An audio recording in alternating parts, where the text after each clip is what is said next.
Hallo und herzlich willkommen. Ich freue mich, heute wieder alle begrüßen zu dürfen. Ich möchte uns heute ein Video hinschenken und formuliere es bewusst mal so. Und mich hat auch jemand angerufen, ich möge bitte wieder das Du verwenden. Also ihr seid daran schuld. Aber ja, ich freue mich über dieses Video und vielleicht hilft es ja auch Menschen, die danach suchen, bewusst nach diesem Titel gesucht haben oder bei denen jetzt stark gleich Dinge angesprochen werden, wenn sie den Titel nur lesen. Es geht natürlich um Jesus und die Ehebrecherin und ich weiß, das ist ein brisantes Thema und dann auch noch sozusagen aus der religiösen Warte betrachtet, aber ich möchte es auch mit allem Respekt tun, weil das Thema Sexualität ist natürlich ein heißes Eisen, was ich hier anfasse und ich möchte das mit allem Respekt auch tun. Aber vielleicht freuen sich auch ein paar Leute darüber, wenn ich ein paar aktuelle oder relevante Bezüge bringe. Und so möchte ich im Verlauf meiner Abhandlung gerne auch 3 reale Fälle hier vorstellen, was also Frauen im Internet veröffentlicht haben oder was aus öffentlich zugänglichen Quellen einsehbar ist, wo Frauen eine Affäre erlebt haben, beziehungsweise über ihre Sexualität sprechen, worauf ich dann später noch eingehen möchte. Ja, es geht um Jesus und die Ehebrecherin. Wenn das für dich vielleicht gar nichts zu sagen hat irgendwie oder gar abstoßend ist, es ist ja immerhin der Satz daraus hervorgegangen, der in alle möglichen Kulturen in Europa eingegangen ist, zu einem geflügelten Wort: Wer von euch ohne Sünde ist, der werfe den ersten Stein. Und wenn einem das interessiert, wo nun dieses kulturelle Gut sozusagen auch herkommt, dann auch herzlich willkommen, hier mal mit einzusteigen. Denn ich möchte in meiner Ausführung darauf eingehen. Am Anfang natürlich steige ich mit einer Affäre ein, gleich einmal, um so ein bisschen zum Thema hinzuführen. Dann geht es um den historischen Hintergrund, dann komme ich zur Macht der Maske, darauf zu sprechen, also auch zu aktuellen Themen und dann auf das Thema die Maske fallen zu lassen. Dann stelle ich nochmal 2 Frauen vor. Respektvoll möchte ich das dann gerne nochmal behandeln. Und das ist ja auch die Aufgabe eines jeden Menschen eigentlich, so das Thema der Sexualität zu kultivieren, und damit ist jeder herausgefordert und von so her kann das auch sicher ein schönes Thema sein.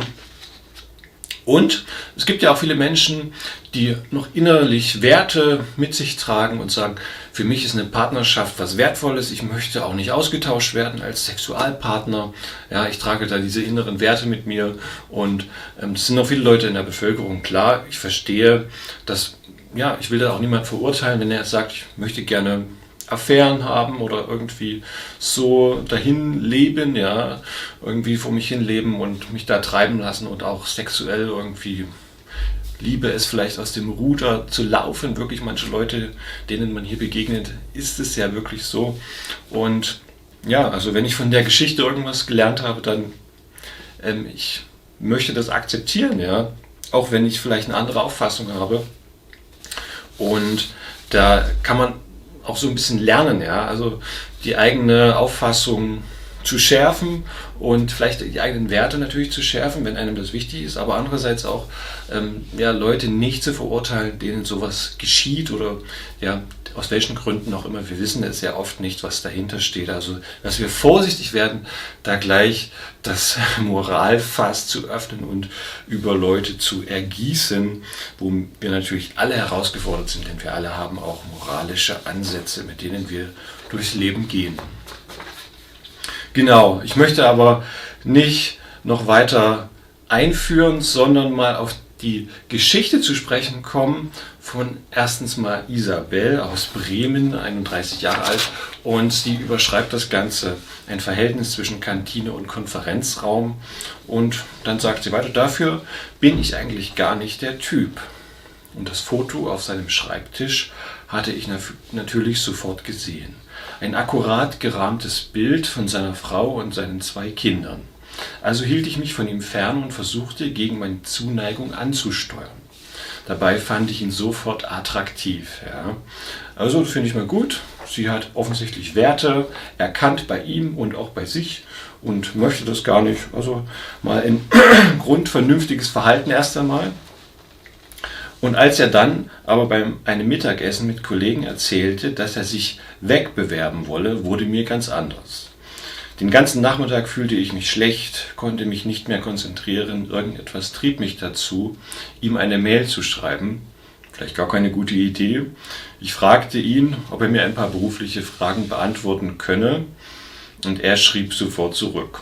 Auch keine gute Idee. Von da an hatten wir fast täglich Mailkontakt. Also so geht's oft los, ja, der Klassiker. Das ist dann weiter eskaliert bis ins Private hinein, und so war es dann auch. Anfangs ging es nur um den Job, schreibt Isabel, und bald wurde es privat. Als er mir erstmals an einem Sonntag eine SMS schickte, war ich selig. Das Gefühl, dass er auch im Kreis seiner Familie an mich denkt, gab mir die Sicherheit, dass ich ihm etwas bedeute.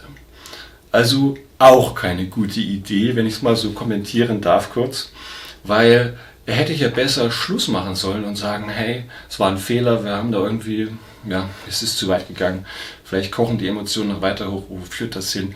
Und deshalb möchte ich es gerne beenden, weil ich habe da meine Werte so und so, Familie, und ich mache Schluss und bewerbe mich wirklich weg. Das wäre jetzt noch der beste Schritt gewesen, den er hätte machen können, den er eh schon vorhatte, weil jetzt geht die Spirale erst richtig los und dann wird es womöglich noch schlimmer.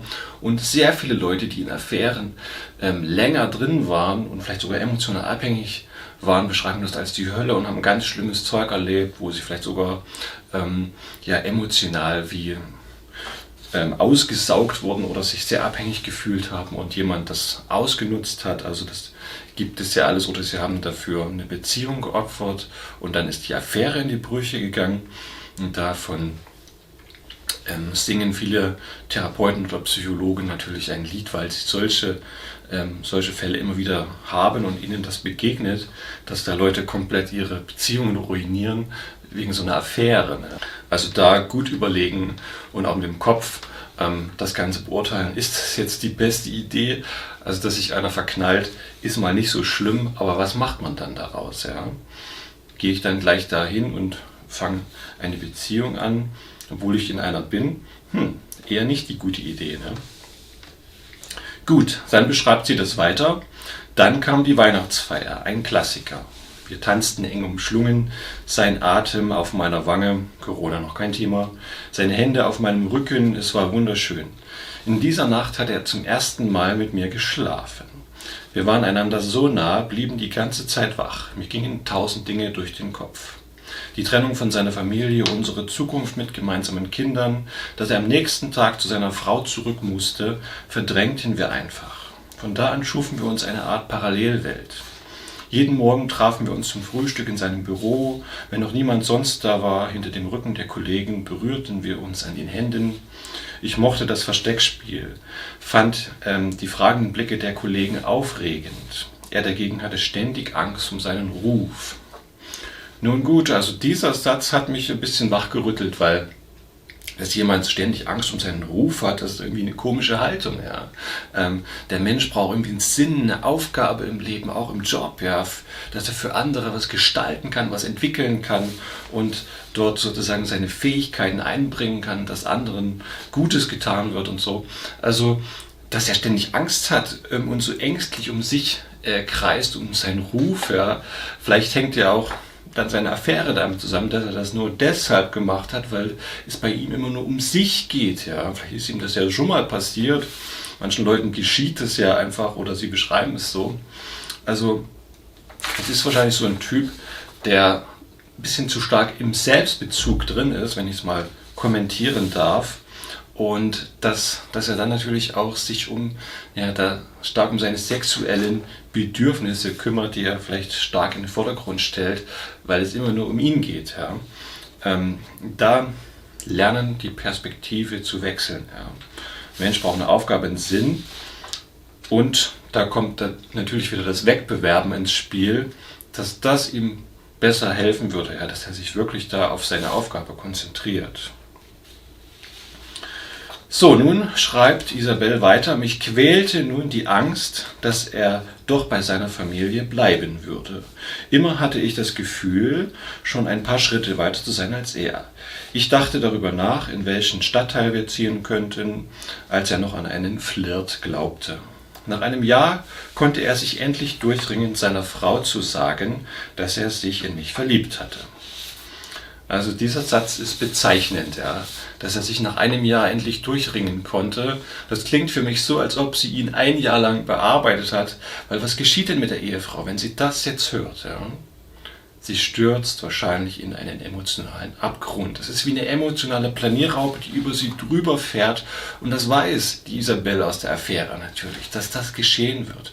Also muss man sich das ganz genau überlegen, wirklich sachlich, nicht emotional beurteilen, sondern sachlich beurteilen und überlegen, was geschieht mit meiner Partnerin, mit meinem Partner, wenn ich ihm das sage, was ich getan habe. Ja. Also das würde ich mal mit einem Seelsorger, einer Seelsorgerin, mit einem Psychologen besprechen. Wenn du in so einer Situation bist, überlege dir das gut, ja. Wie du das formulierst, ob du das formulieren musst, ja. Wenn der Partner das von anderen Menschen erfahren könnte, dann ist es dran, ja, dass du es sagen musst. Aber wenn das nicht der Fall ist und du bereit bist, innerlich umzukehren, ja, und auf dem Weg der Umkehr bist und das für dich safe ist, dass du diese Beziehung leben willst, dann musst du das nicht zwingend dem Partner sagen. Jetzt werden wahrscheinlich viele aufschreien, was sagst du denn da bloß? Aber ja, das haben die alten Beichtväter so gehandhabt. Ne? Wenn der Ehepartner den Betrug, die Affäre durch Leute von außerhalb wahrnehmen könnte, dann könnte er massiv in den emotionalen Abgrund stürzen. Und wenn ich ihm das dann aber sage und er könnte das von nirgendwo erfahren, ja, ich muss ihn ja nicht noch mehr unter Druck setzen. Das muss man eben auch verstehen, sich mal in die Lage des anderen reinzuversetzen. Und dann kann man trotzdem an dieser Beziehung weiter arbeiten. Ja. Und dann würde ich aber auch sagen, hey, man muss sich da professionelle Hilfe holen lassen, dass es nicht wieder passiert. Ja. Und dann das auch ganzheitlich angehen, weil ich rede ja hier aus einer christlichen Perspektive, dass man dann auch in die konfessionelle Seelsorge geht. Also das kann ich nur empfehlen, dass man da zur Beichte geht, zur Seelsorge, zum Bekenntnis, wie auch immer, da auch zu einem ordinierten Fachmann sozusagen dahin geht, um ganzheitlich auch Veränderung zu erfahren. Also das kann nur positiv sein, weil das, was der Seelsorger kann nicht unbedingt der Therapeut. Ne?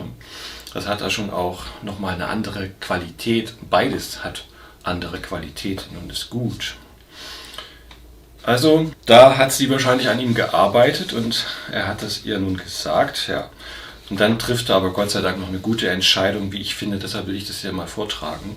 Doch 3 Tage später kriegt er Panik, schreibt jetzt Isabelle. Und er teilte mir beim Mittagessen mit, dass er sich ein Leben ohne seine Kinder nicht vorstellen könne und bei seiner Familie bleiben wolle. Ich war so unglaublich wütend, fühlte mich gedemütigt und verraten. Also das glaube ich aufs Wort. Ja.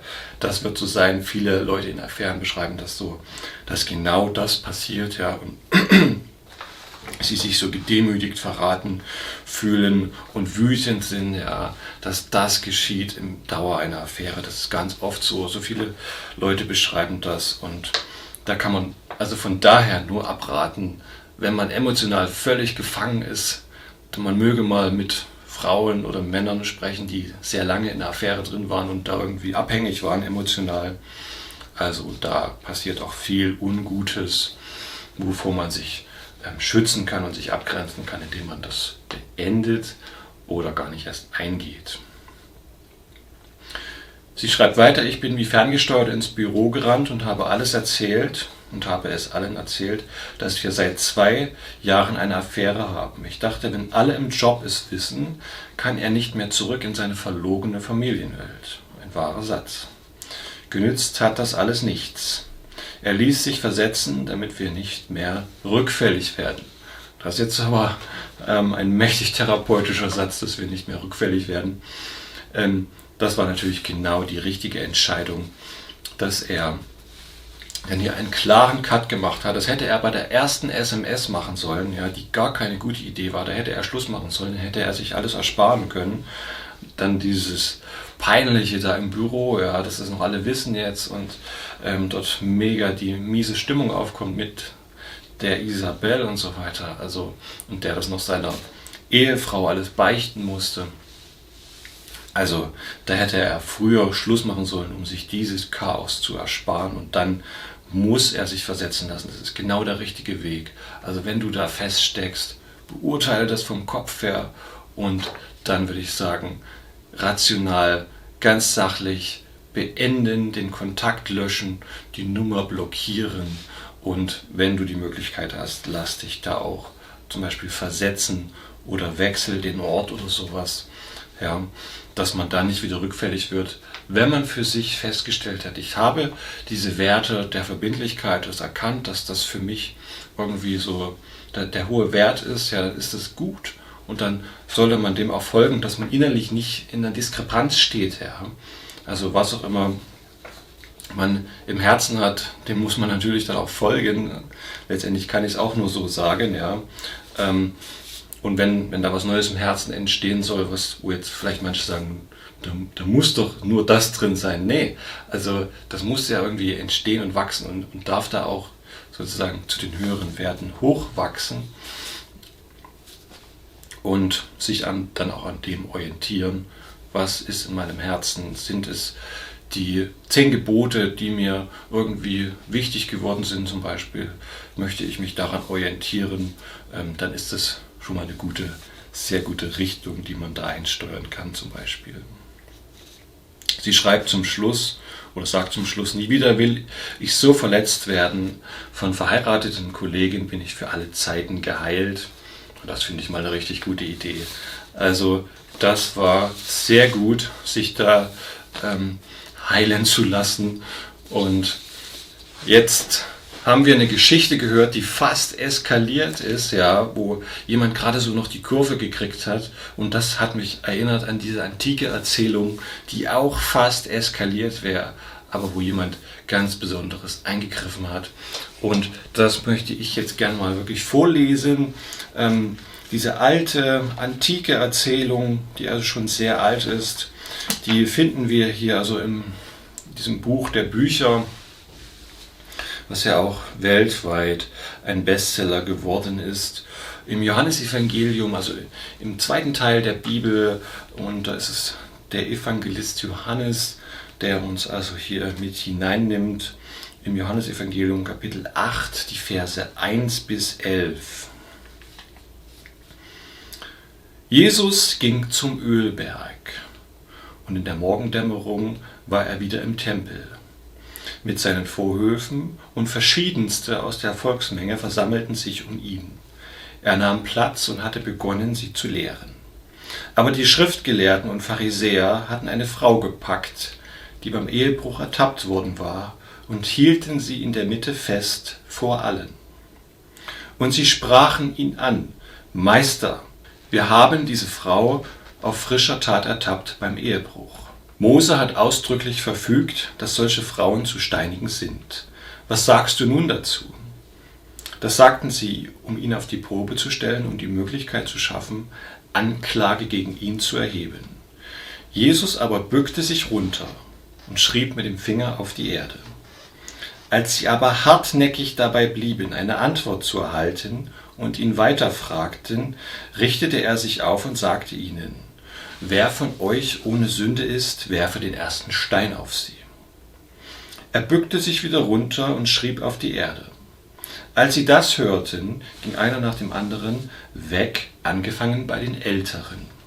Und sie ließen ihn dort verbleiben mit der Frau, die immer noch dort stand.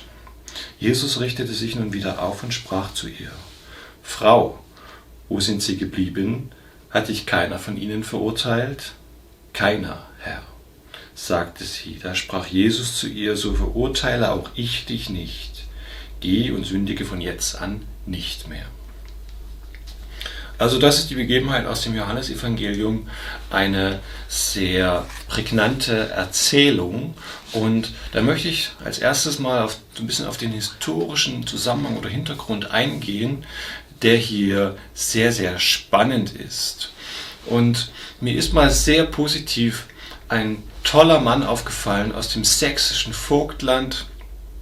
Der hat schon im 19. Jahrhundert gelebt, Mitte des 19. Jahrhunderts. So ein 1850 etwa. Wir schreiben also diese Zeit da, Mitte des 19. Jahrhunderts. Und dieser junge Mann, der heißt Konstantin von Tischendorf. Und der kommt aus dem Vogtland in Lengenfeld, also 60 Kilometer von meiner ehemaligen Heimat entfernt da.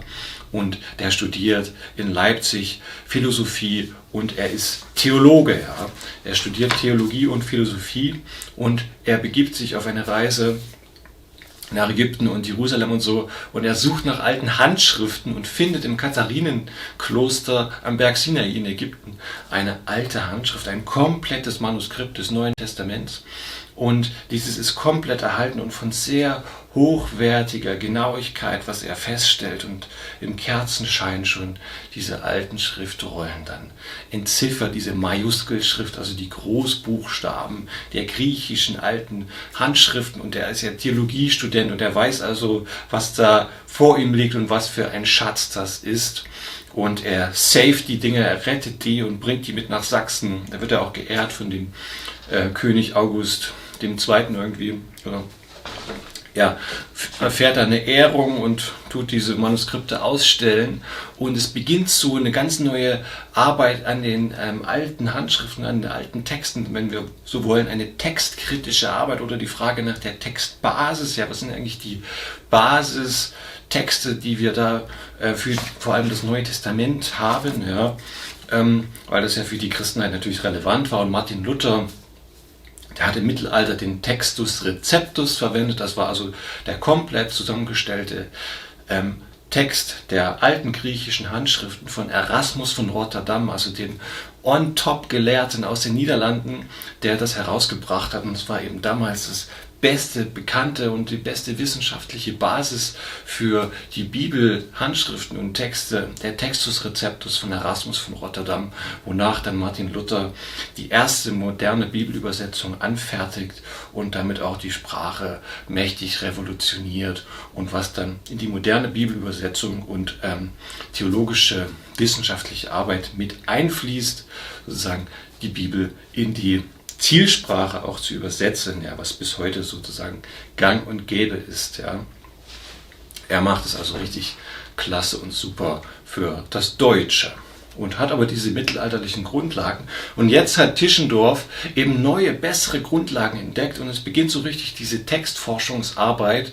Was ist die Basis, was ist die Grundlage? Und man findet eben heraus, dass zum Beispiel am Ende des Markus-Evangeliums in den ältesten Handschriften dieser Text fehlt. Ja, das letzte Kapitel zum Beispiel oder im Johannesevangelium hier unsere Geschichte, nämlich genau genommen die Verse 1 bis 11, die Erzählung von Jesus und der Ehebrecherin, man stellt fest, diese ist in den ältesten Handschriften nicht existent. Ja.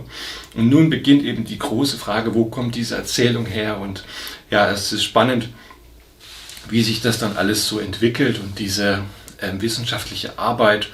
Und man hat dann eben herausgefunden, dass der Text zum ersten Mal im 2. Jahrhundert wahrscheinlich dann erwähnt wird. Ja, dass sich jemand darauf bezieht, in einem Schreiben auf diesen Text, in einem Werk, was aber verschollen ist. Ja. Also wahrscheinlich ein altes Werk der Christenheit, da hat sich so ein alter Kirchenvater darauf bezogen und das geht wohl aufs 2. Jahrhundert zurück, wo das erste Mal irgendwie auftaucht in einer Erwähnung. Also wissen wir, dass es diese Geschichte gab, ja, dass das wahrscheinlich auch eine sehr authentische Geschichte ist, denn das ist genau die Zeit, wo die ältesten Handschriften auch herkommen, so das 2., 3. Jahrhundert. Und von daher ist diese Geschichte für mich auch sehr authentisch und die Gelehrten sagen von der Syntax her, wie diese Grammatik und so konstruiert ist, wie sie gebildet ist, das spricht am meisten für Lukas, dass sie vielleicht von Lukas stammen könnte oder dass er noch ein weiteres Werk geschrieben hat. Wir wissen es nicht, denn es ist verschollen. Auf jeden Fall gehört die Geschichte nicht zum Lukas-Evangelium. In manchen alten Handschriften wird sie aber an den Schluss mit rangeklatscht, wo sie aber nicht inhaltlich passt. Ja. Und so hat man sie dann wahrscheinlich redaktionell hier im Johannesevangelium sehr bruchlos eingefügt, weil sie gut zu den Streitgesprächen und sehr toll in den Kontext passt, wo offensichtlich ein Gelehrter die Millimeter genau reingesetzt hat und das sehr gut abgewogen hat. Jemand, der auch richtig hoch ausgebildet war und in der damaligen Zeit sehr viel wusste inhaltlich, dass er diese Geschichte überhaupt da rein platzieren konnte. Nun, warum hat man die da wahrscheinlich aufgenommen? Es gab damals einen innerkirchlichen Dialog über die Bußpraxis. Ja. Das geht so 4., 5. bis zum 6. Jahrhundert, wo also es Rigoristen in der Kirche gibt, die sagen, man darf nur einmal Buße tun, und dann entwickelt sich aber eine andere Strömung mit den iroschottischen Mönchen, die dann das so entwickeln, dass man mehrmals Buße tun kann, dass das irgendwie im Stillen geschieht und dass sich so eine andere Bußpraxis irgendwie entwickelt. Ja?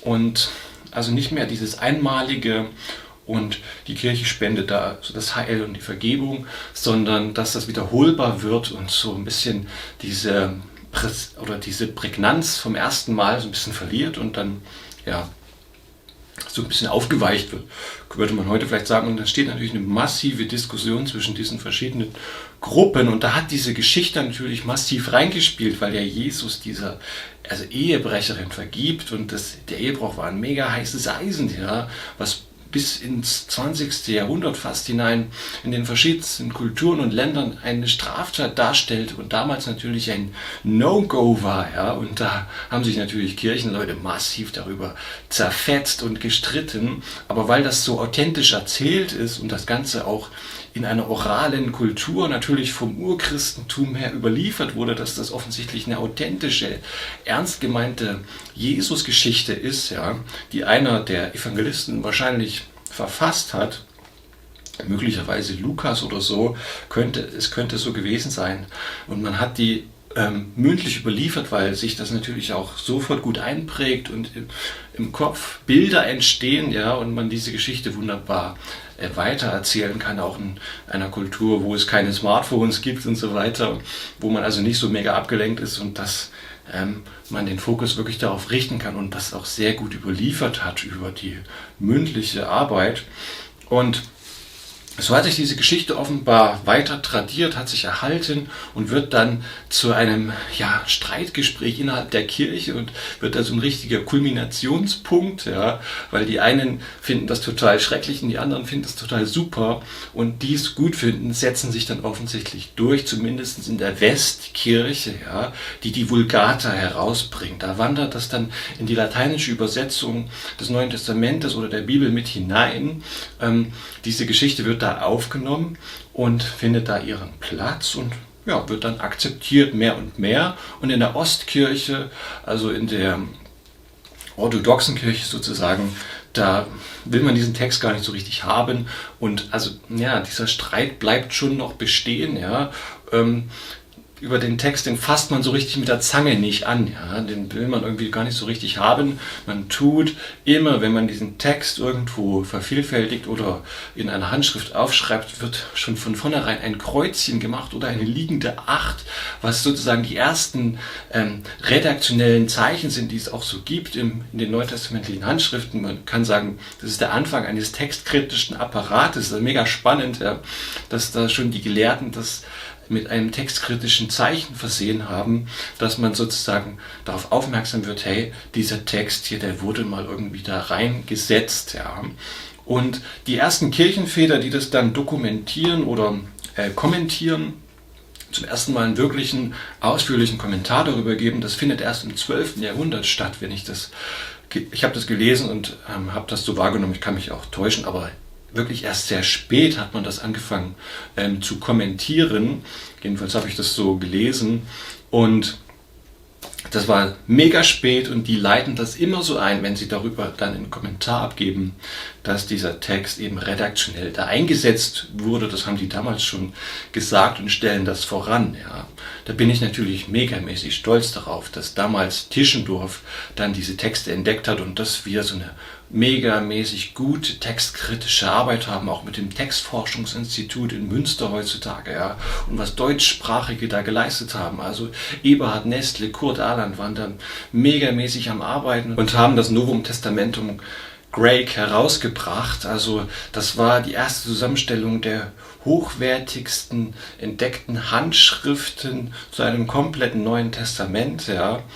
also aus dem 2., 3., 4. Jahrhundert und so weiter, und das mit einem textkritischen Apparat versehen, wo man also einsehen konnte, woher kommt das, wie ist das, und alles für Fachleute dann wirklich sehr gut zugänglich. Und das gibt es also heute bis zur 28. Auflage, wird vom Textforschungsinstitut in Münster mit herausgegeben und betreut und ist on top wieder, wie damals Erasmus von Rotterdam, heute wieder die besten Grundlagen sozusagen, die wir da haben, und auf dem gleichen Niveau wie die englischsprachigen, dass das sozusagen das Beste ist, was wir heute zugänglich haben. Und wir können da natürlich darauf blicken, dass es wirklich gute Grundlagen sind. Ja, das ist das bestüberliefertste Buch der Antike, und in anderen Weltreligionen wird man da schon mal auf dem Index draufgeschrieben, wenn man nur die textkritische Frage stellt. Von daher bin ich da megamäßig stolz darauf, dass wir das stellen dürfen, auch bei den vermeintlich heiligen Texten. Ja.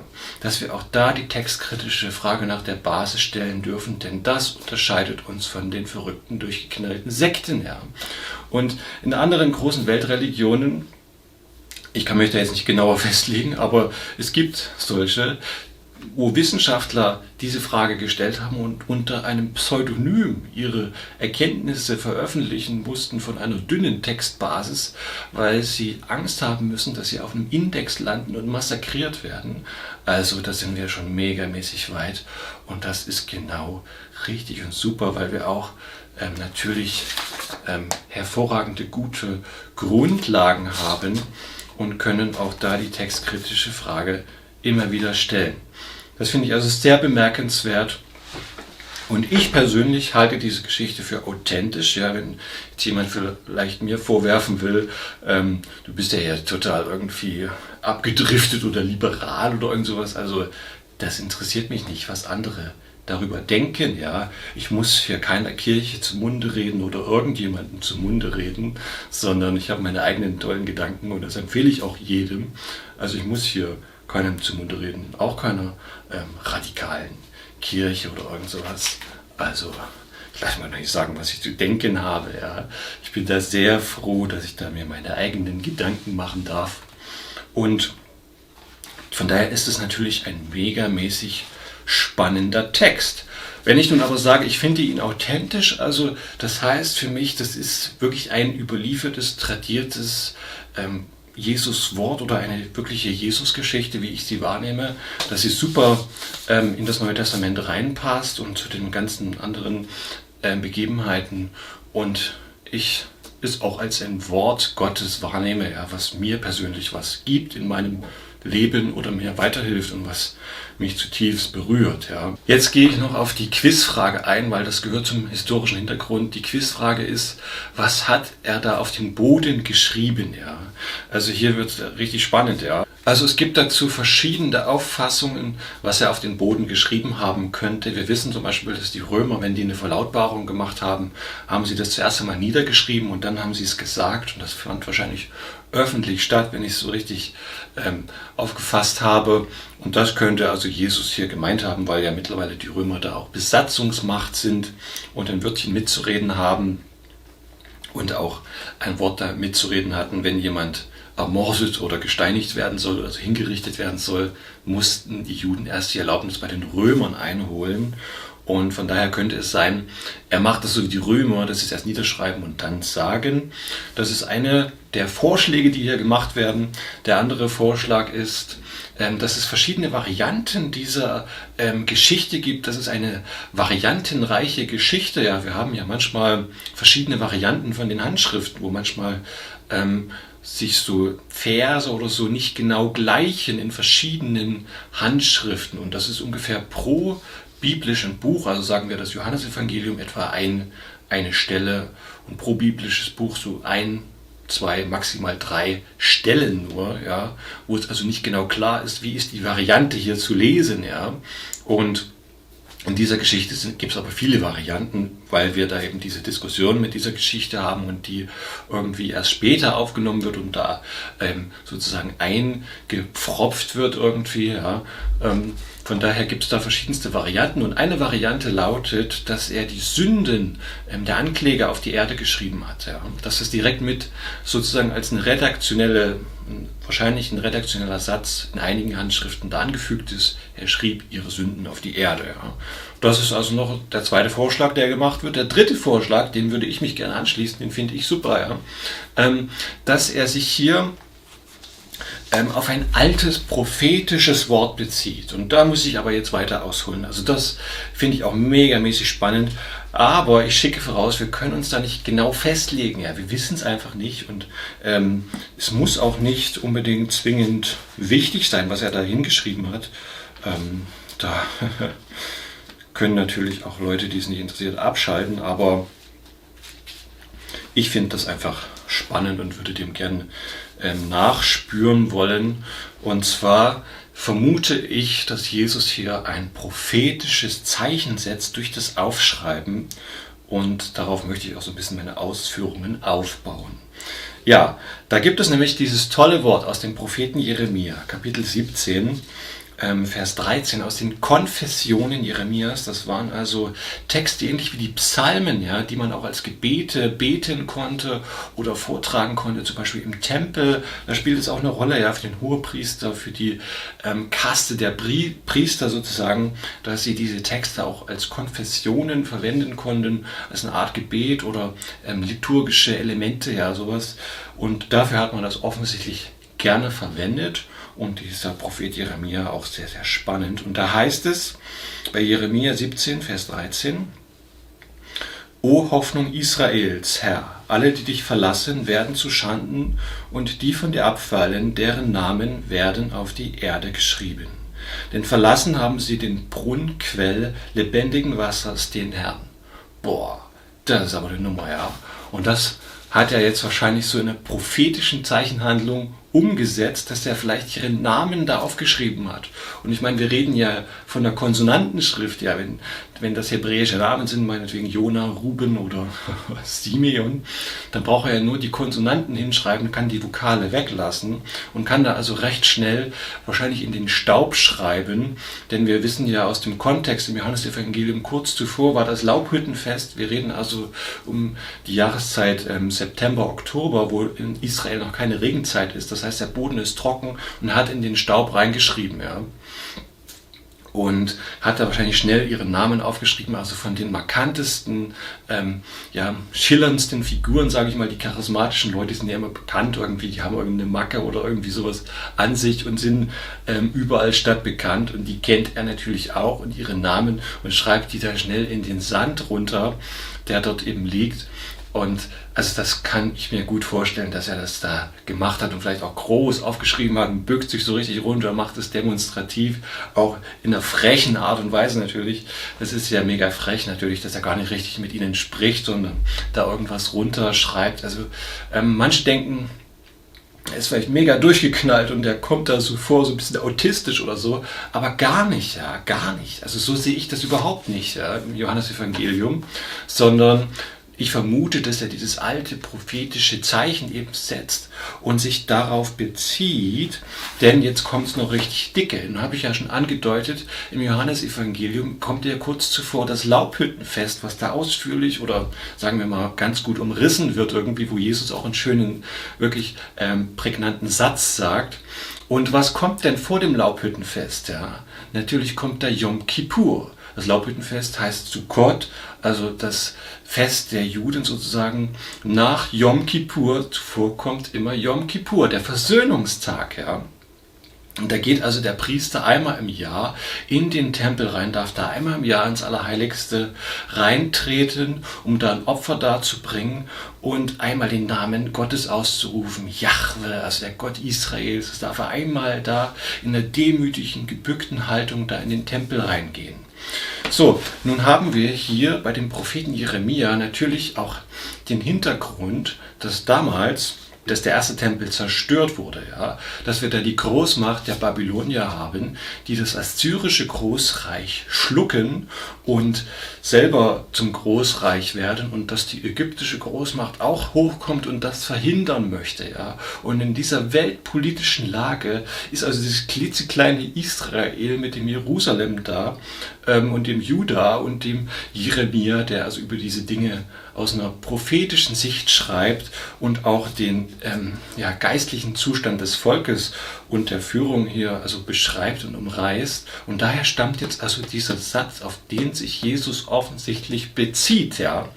Und dann tritt es auch tatsächlich ein, was Jeremia beschreibt, ja, und Jerusalem wird zerstört und geht kaputt und der Tempel wird zerstört und wird kaputt geschlagen und wird dann später wieder aufgebaut. Dann gibt es wieder später einen zweiten Tempel, aber die Juden werden deportiert oder die Oberschicht der Juden wird da deportiert und wird eben nach Babylon verschleppt und König Nebukadnezar, also auch ein grausamer Herrscher, wo wir im Propheten Daniel auch einiges darüber lesen können. Und das ist also die Situation, wo er reinspricht, ja, dass die geistlich irgendwie da versagt haben und abgefallen sind irgendwie und das also hier in diesem Satz beschreibt. So, nachdem die Juden also verschleppt waren und das alles hinter sich hatten, haben sie den Tempel wieder aufgebaut und haben wahrscheinlich diesen Versöhnungstag Yom Kippur eingeführt. Der gehört also offensichtlich zum zweiten Tempel und war ganz am Anfang noch nicht so wirklich da, ja, oder nicht in dieser Form, ja, wie wir es heute auch wissen. Und das hat man dann wahrscheinlich nach dem babylonischen Exil etabliert, den Versöhnungstag Yom Kippur, weil man verstanden hat, man ist geistlich abgefallen von Jahwe, ja, man hat den Gott irgendwie verlassen und ist in den Götzendienst reingegangen und ist da irgendwie weggeschlittert und hat nicht auf den Propheten Jeremia gehört. Und deshalb werden natürlich seine Worte auch zu liturgischen, wichtigen Elementen, die dann jeder sehr, sehr fromme Pharisäer und Schriftgelehrte, die ja da ausdrücklich erwähnt werden, nur einmal im Johannesevangelium, nirgendwo sonst heißt es dort die Schriftgelehrten, ja, und dass die natürlich diese Sätze kennen und verstehen und wissen, was es damit auf sich hat, ja. Und dass der Hohepriester also da ein Opfer darbringt und seine Sünde bekennt. Also seine Aufgabe ist es bei Yom Kippur, die Sünde des Volkes oder erstmal die eigene Sünde zu bekennen, dann die Sünde der anderen Priester, ja, der ganzen Priesterkaste und dann auch die Sünde des Volkes. Und da gibt es 2 Böcke, da wird ein Los geworfen und der eine ist eben für das Opfer im Allerheiligsten bestimmt und der andere wird in die Wüste geschickt, wo dann ein anderer, normaler Priester mit diesem Bock in die Wüste gehen muss und den dort einen Berg runterstürzen muss. Symbolisch für die Sünde des Volkes. Ja. Und man geht da also wirklich mit so einer demütigen Haltung rein und das ist hier genau beschrieben, ja, dass man also den Kontakt wieder zu Gott sucht und sich sozusagen demütigt vor seinem Gott und die Sünden bekennt und die Sünde der Priester und die des Volkes. Und da hat man zum Schluss, so ist die Auffassung einiger Theologen und Gelehrten, dass der Hohepriester zum Schluss diesen Satz 3-mal laut gerufen hat, ja, wo ja auch der Name Herr vorkommt. Hier steht Herr in dieser Übersetzung und im Original steht da Jahwe. Also da darf er den Namen Gottes aussprechen, hat es wahrscheinlich zum Schluss 3-mal laut wiederholt und die frommen Juden, also die Pharisäer und Schriftgelehrten, die sind natürlich mit in dem Tempel, in den Vorhöfen und werfen sich da auf die Erde und hören das natürlich und diese liturgischen Elemente, sage ich mal, und geht das so richtig rein und die kennen das natürlich dann auswendig, ja, und in der mündlichen Kultur sowieso, ja, dass sie da viel besser drin waren in dieser Textwiedergabe, sage ich mal, und können das dann auch zitieren oder wiedergeben, auch in diesen Schriften. Und die Ältesten hatten also diesen Versöhnungstag, Yom Kippur, öfter erlebt als die Jüngeren und deshalb gehen sie wahrscheinlich zuerst weg. Weil als er das dann so ausdrückt mit diesem Niederschreiben der Namen vielleicht, dann klingt bei ihnen also so richtig was an, oder hat es richtig eingedroschen mit Trompeten und Posaunen und Zimbeln, wenn ich es mal alttestamentlich ausdrücken soll, hat es so richtig angeklungen, so richtig voll in die Fresse rein, ja, weil er sie mit ihren eigenen Waffen oder Mitteln praktisch schlägt. und sieht, dass dann auf einmal es ihnen wie Schuppen von den Augen fällt, wie frech er sie attackiert. Aber indem er das macht, geht er wieder auf die alten Grundlagen zurück und setzt eine Tochter Israels frei. Ja. Also diese sanktionierte Frau, die sie dort vor ihn geschleppt haben und ihm eine Falle damit stellen wollen, die setzt er in die Freiheit und es ist seine Tochter, es ist eine Tochter Israels, ja, die er auf das zurückführt, was eigentlich gedacht war, ja, dass Gott den Menschen errettet, ja, der hat ja sein Volk am Schilfmeer da errettet und ist aus der Sklaverei befreit und damit konstatiert er auch seinen Namen, der ja für dieses Volk gegeben ist, ja, der bei Yom Kippur ausgerufen wird. Und der Versöhnungstag, also die Vergebung stiftet er dort für diese Frau. Und sie verstehen das anscheinend auf einmal und verstehen, dass sie dem Ideal Gottes nicht genügen oder sich das konstruiert haben, ja, dass sie sich das irgendwie aufgebaut haben, dass sie zu diesem hohen Ideal, dass sie sich da hoch gemogelt und gelogen haben, aber innerlich gar nicht mit dabei sind, ja, und sich dahin ziehen lassen. Und er gibt es dieser Frau und schenkt es dieser Frau. Und das ist das absolut Brutale und Spannende. Und das können sie nicht aushalten. Ja, da sind sie gekränkt und auch demaskiert und gehen weg. Und so verstehe ich das. Ja. So habe ich das mal ausgeführt. Wir lesen natürlich auch im Kontext, ja, zuvor, wie ich schon sagte, da ist das Laubhüttenfest und zuvor Yom Kippur. Natürlich ist das auch brillant, millimetergenau in das Johannesevangelium eingepasst. Also der Redakteur, der das da eingesetzt hat, der weiß, das ist eine Perle und wie setze ich die jetzt da rein? Und der hat wahrscheinlich diesen innerlichen Zusammenhang noch vor Augen und da ist der Versöhnungstag, da kommt das Laubhüttenfest und dann packt er diese Geschichte da rein, wo Jesus sich vielleicht darauf beruft oder ein prophetisches Zeichen setzt mit dem Propheten Jeremia. Und das passt so richtig gut da rein, weil auch in Kapitel 8 und Kapitel 10, da soll Jesus gesteinigt werden, also durch die Pharisäer. Ja. Sie wollen ihn steinigen. Lynchjustiz wurde in Israel oder in Jerusalem immer wieder mal praktiziert, ja, dass es da richtig mit ihnen durchgegangen ist. Für einen Ehebruch sehr schwierig, vielleicht wurde das gar nicht praktiziert, wir wissen es nicht genau, aber Lynchjustiz durchaus möglich. Also wir sehen, dass das da millimetergenau im Kontext reingesetzt ist. Brillant, also wirklich, ich finde das super, dass der das so genau da einpasst und dass da auch richtig reinpasst. Und von daher finde ich die Geschichte auch sehr, sehr authentisch und vielsagend auch für mich und auch ein lebendiges Wort Gottes wirklich, was sich auf die Grundlagen mitbezieht aus meiner Sicht. Ja. Ich kann das nicht abschließend safe sagen, aber vieles spricht dafür, dass es in diese Richtung deutet, wie die Liturgie damals im Zweiten Tempel wirklich war. Wir wissen das nicht genau oder was da genau 100% gesagt wurde, einfach aus dem Grund, weil der Zweite Tempel ja 70 nach Christus zerstört wurde von den Streitkräften des römischen Imperiums. Ja. Und danach hat sich das Judentum in einer Diaspora sehr zerstreut und wurde auch stark verfolgt, teilweise sehr krass antisemitisch auch belegt durch die Römer natürlich und da ging es richtig heiß her und man hat dann das, was im Tempel stattfand, durch Gebete ersetzt, die sich bis heute in verschiedenen rabbinischen Schulen hier und da ein bisschen anders erhalten haben, wo man also das in Gebetsformen ersetzt hat, was damals im Tempel stattfand. Also bis heute wird das natürlich intensiv praktiziert und alle Juden, die vielleicht zuschauen, können mir da noch mehr erklären und vielleicht auch widersprechen. Aber ja, da ist einiges noch, was sich da wirklich erhalten hat und was man da alles noch weiß. Genau. Nun habe ich noch einen kleinen Nachtrag vergessen, den ich jetzt beim Überarbeiten ist mir das ins Auge gesprungen, was ich gern noch sagen wollte in der Einbettung, in dem Zusammenhang, in das große Ganze von diesem Johannesevangelium, in den Kontext.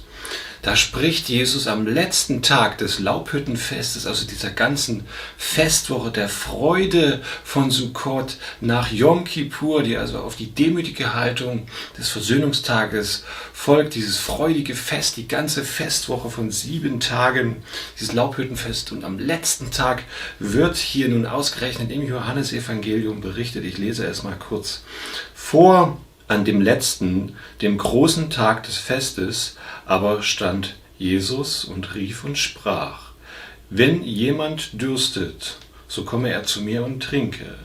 Wer an mich glaubt, wie die Schrift gesagt hat, aus dessen Leib werden Ströme lebendigen Wassers fließen. Genau, Ströme lebendigen Wassers, also wenn man so will, finden wir eine innere Verbindung zu diesem Brunnenquell, wenn er sich in der Geschichte, die danach kommt, darauf bezieht. Und ich schließe mich dieser Meinung an, dass er sich auf diese Jeremia-Stelle wirklich bezieht.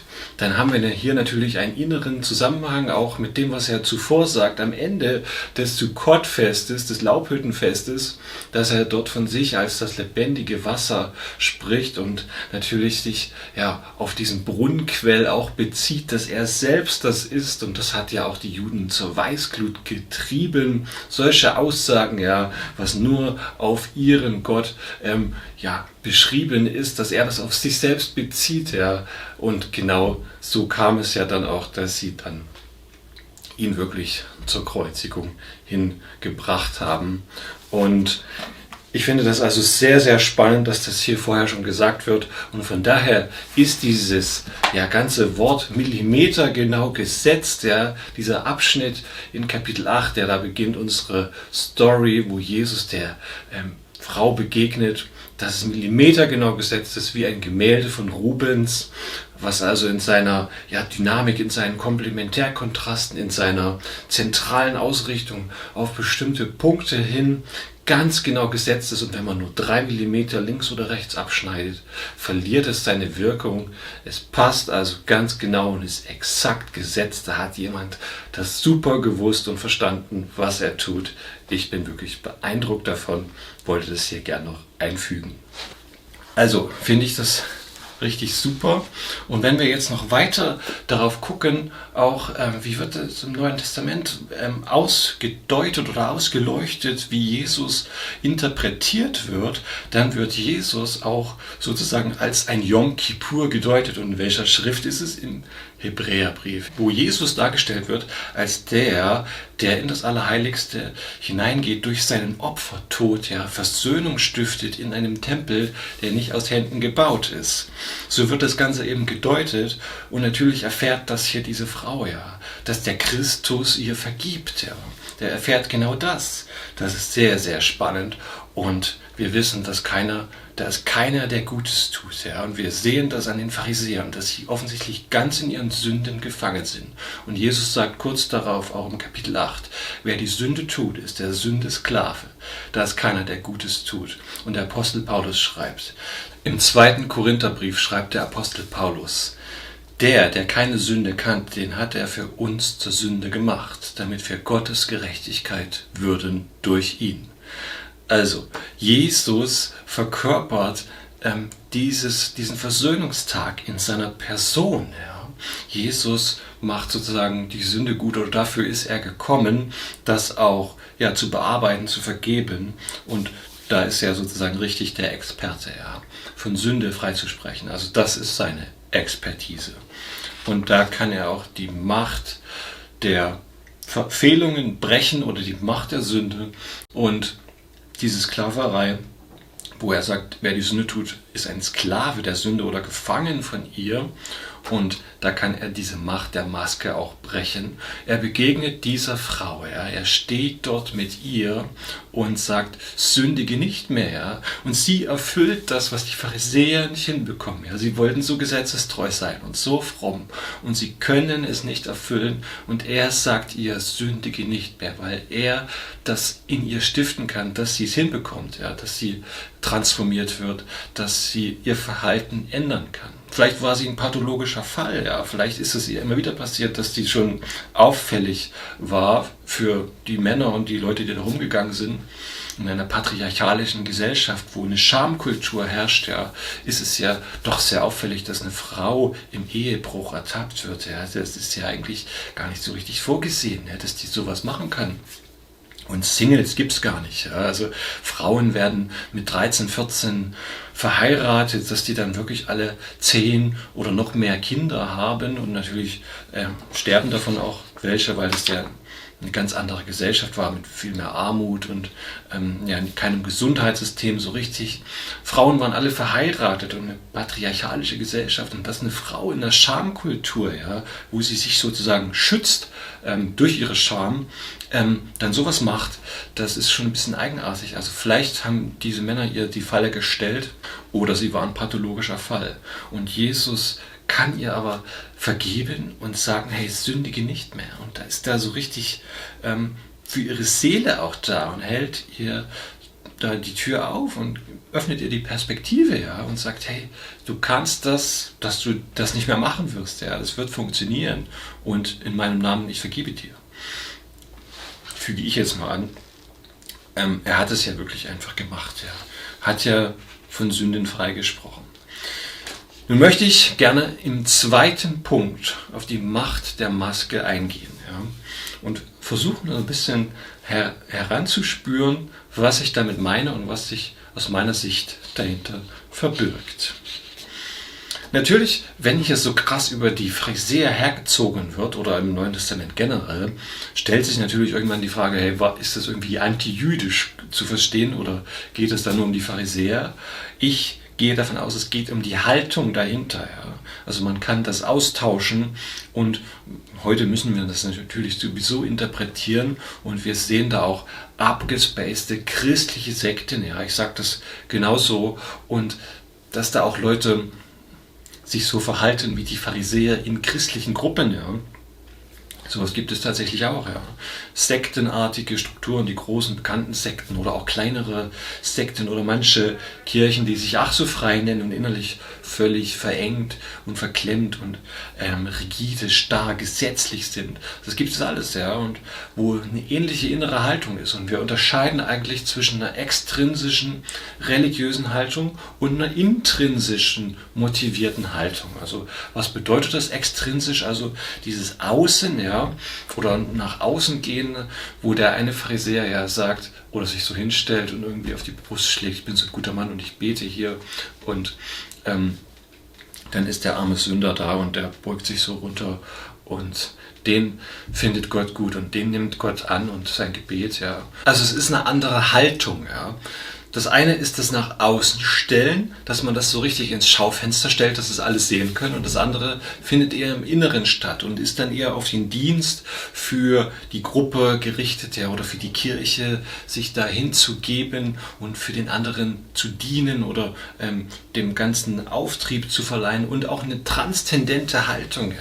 Also sozusagen wegzuschauen von sich selbst, weil dieses nach außen stellen ist rein auf sich selbst bezogen. Dass diese extrinsisch motivierte religiöse Haltung eigentlich eine falsche Haltung ist, die gar nicht richtig in die Tiefe kommen kann, weil sie immer nur bei sich selber hängen bleibt und sozusagen auf dieses Außenbild angewiesen ist, was denken die anderen, und auch mit der höllischen Angst verbunden ist, wie was passiert, wenn andere mich demaskieren, oder das erkennen, dass ich gar nicht so heilig bin, und dann wird natürlich auch alles erlogen und erstunken, dass es so zurechtgebogen wird oder sich nach oben schlawinert wird und gelogen wird sozusagen, dass man sich so als gut und heilig darstellt, aber gar nicht da oben ankommt. Und die andere Haltung verzichtet eben auf diese Außendarstellung oder möchte das gar nicht so richtig anpeilen, weil Jesus sagt ja auch, wenn man betet, soll man so in sein Verborgenes reingehen und dann da sein Gebet sprechen, und formuliert da dieses sehr bekannte sein Gebet. Und das ist eine ganz andere Haltung, und da geht es eben auch los, geheiligt wird dein Name, und dass das sozusagen eine ganz andere Perspektive einnimmt. Und hier sehen wir aber bei diesen Leuten, die hier vorgestellt werden, die von der Macht der Maske bestimmt werden, dass sie offensichtlich extrinsisch motiviert sind, dass es ihnen total um die Außendarstellung geht. Deshalb machen sie das ja auch vor allen, und sind übergriffig in ihrer Handlung mit dieser Frau, dass sie ihre Schamgrenzen völlig verletzen und das auch tun, um Jesus irgendwie bloßzustellen, der irgendwie auch anders motiviert ist, wo das irgendwie mehr von innen kommt und der ja auch in dem Auftrag handelt, der ihm gegeben wurde, ja, der das nicht selber irgendwie erfunden hat, sondern sich ja auch so versteht, dass er immer im Auftrag handelt, und das ist eben auch so ein Kennzeichen, ja. Das eine ist irgendwie selbsternannt und so bezieht sich nur auf sich selbst, und das andere handelt in einer Sendung oder in einer ganz anderen Haltung, die eben geschenkt wird oder die gegeben wird und dann so im Dienst für das Höhere, für das Gute da aktiv wird. Und das ist also eine völlig andere Geschichte. Und das ist strikt voneinander zu unterscheiden. Ja? Und so sehe ich das Ganze, dass wir es hier mit einer religiösen Gruppe zu tun haben, die sich also gerne ins Schaufenster stellt, ja, und der ihre Taten gerne verkündet oder irgendwie darstellt und sich nach außen hin schmückt und als besonders gerecht und gut darstellt und als die Perfekten, die alles richtig machen, ja, die perfekten religiöse Perfektionisten, die also um sich selbst kreisen, die auf sich selbst fokussiert sind, die das nicht aushalten können, dass sie eigentlich es gar nicht schaffen und die hohen Werte nicht erreichen, diese Diskrepanz nicht aushalten können und sich da hochschlawinern, indem sie heucheln, indem sie die frommen Gebete und sowas sprechen und andere denunzieren und fertig machen, um sich selber besser darzustellen. Ja, also so sind die motiviert. Das ist also eine ganz schreckliche Art von einer Religiosität, die man natürlich überall finden kann, in den verschiedensten Religionen auch. Mich selbst möchte ich da jetzt gar nicht rausnehmen, auch in meiner Gruppierung, die ich jetzt gut finde oder so, gibt es natürlich diese Dinge irgendwo an den Rändern oder auch in der Mitte und überall. Also wir finden das da in den verschiedensten Formen wieder, so eine extrinsisch motivierte Religiosität.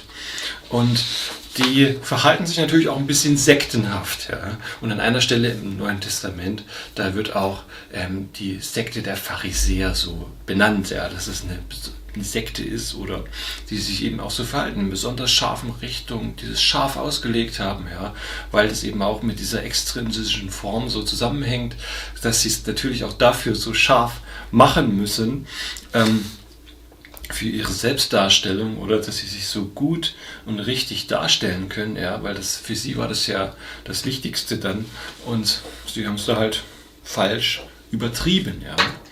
Das Jesus hier auf die Erde schreibt, finde ich megamäßig, und dass er sich abgrenzt von einer Pseudorealität. Ja. Also das ist ja eine Pseudorealität, die sie konstruiert haben in ihrer neurotischen Verhaltensweise, also sind ja richtig neurotisch unterwegs, ja, dass sie da diese Frau herbeizerren, dass sie sozusagen die Gefahr irgendwie völlig aus dem Ruder läuft und sie völlig überziehen das Ganze. Also in einer neurotischen Haltung sie da ankommen und eine Pseudorealität konstruieren in ihrer sektenhaften Denke und Haltung. Aber natürlich distanziere ich mich auch hier von einer antijüdischen Darstellung. Ja, das kann ja in allen Gruppen vorkommen. Und Martin Luther ist dann natürlich leider auch sehr negativ aufgefallen, der sich ekelhaft da geäußert hat in diese Richtung. Und davon kann man sich ja nur distanzieren. Deshalb rede ich auch immer wieder kritisch über eigene Gruppierungen oder aus der eigenen Religion. Und um einfach diesen Bezug da hinzubekommen, dass das bei jedem vorkommen kann, auch in unseren Kirchen oder so. Und er grenzt sich aber radikal ab von dieser Pseudorealität, ja, die sie konstruiert haben. Denn die Jünger der Pseudorealität, die sind natürlich unterwegs und die wollen die letzten Ungläubigen bekehren, ja, und müssen jetzt nochmal richtig hart durchgreifen, um da alles richtig und gut zu machen, dass am Ende das gesegnete Manna auf sie herabregnet und sie dann in der Dystopie und in der Utopie wirklich leben können. Und so sind sie unterwegs, ja. Und sie stiften natürlich auch Verwirrung, ja, weil sie hier Sanktionsmodelle aufbieten, die irgendwie nicht richtig klar sind. Denn in der Torah, im 3. Buch Mose, Kapitel 20, Vers 10, heißt es eindeutig, ja, da ist eindeutig verfügt, dass Mose nicht nur über diese Frau verfügt, wie sie das hier sagen, sondern auch über den Ehemann, ja, der wird nämlich hier gar nicht genannt, gehören ja immer zwei dazu. Also das fällt richtig ins Auge, fällt richtig auf, ja, dass sie hier ein Sanktionsmodell irgendwie irgendwie über diese Frau überziehen, aber der Mann nicht erwähnt wird. Ja. Also das widerspiegelt eine Willkür, wie das in der Pseudorealität in einer religiösen Sekte natürlich gerne gehandhabt wird. Ja. Natürlich wissen auch die Führer einer Sekte, wie manipulativ Menschen sind am Anfang in den ersten 2 Jahren, wenn sie so ein richtiges High-Gefühl irgendwie erleben und so richtig wie Gummi formbar sind, in die dogmatischen Überzeugungen hineingepresst und geführt werden können und alles von Herzen mitmachen, weil es ihnen richtig gut tut.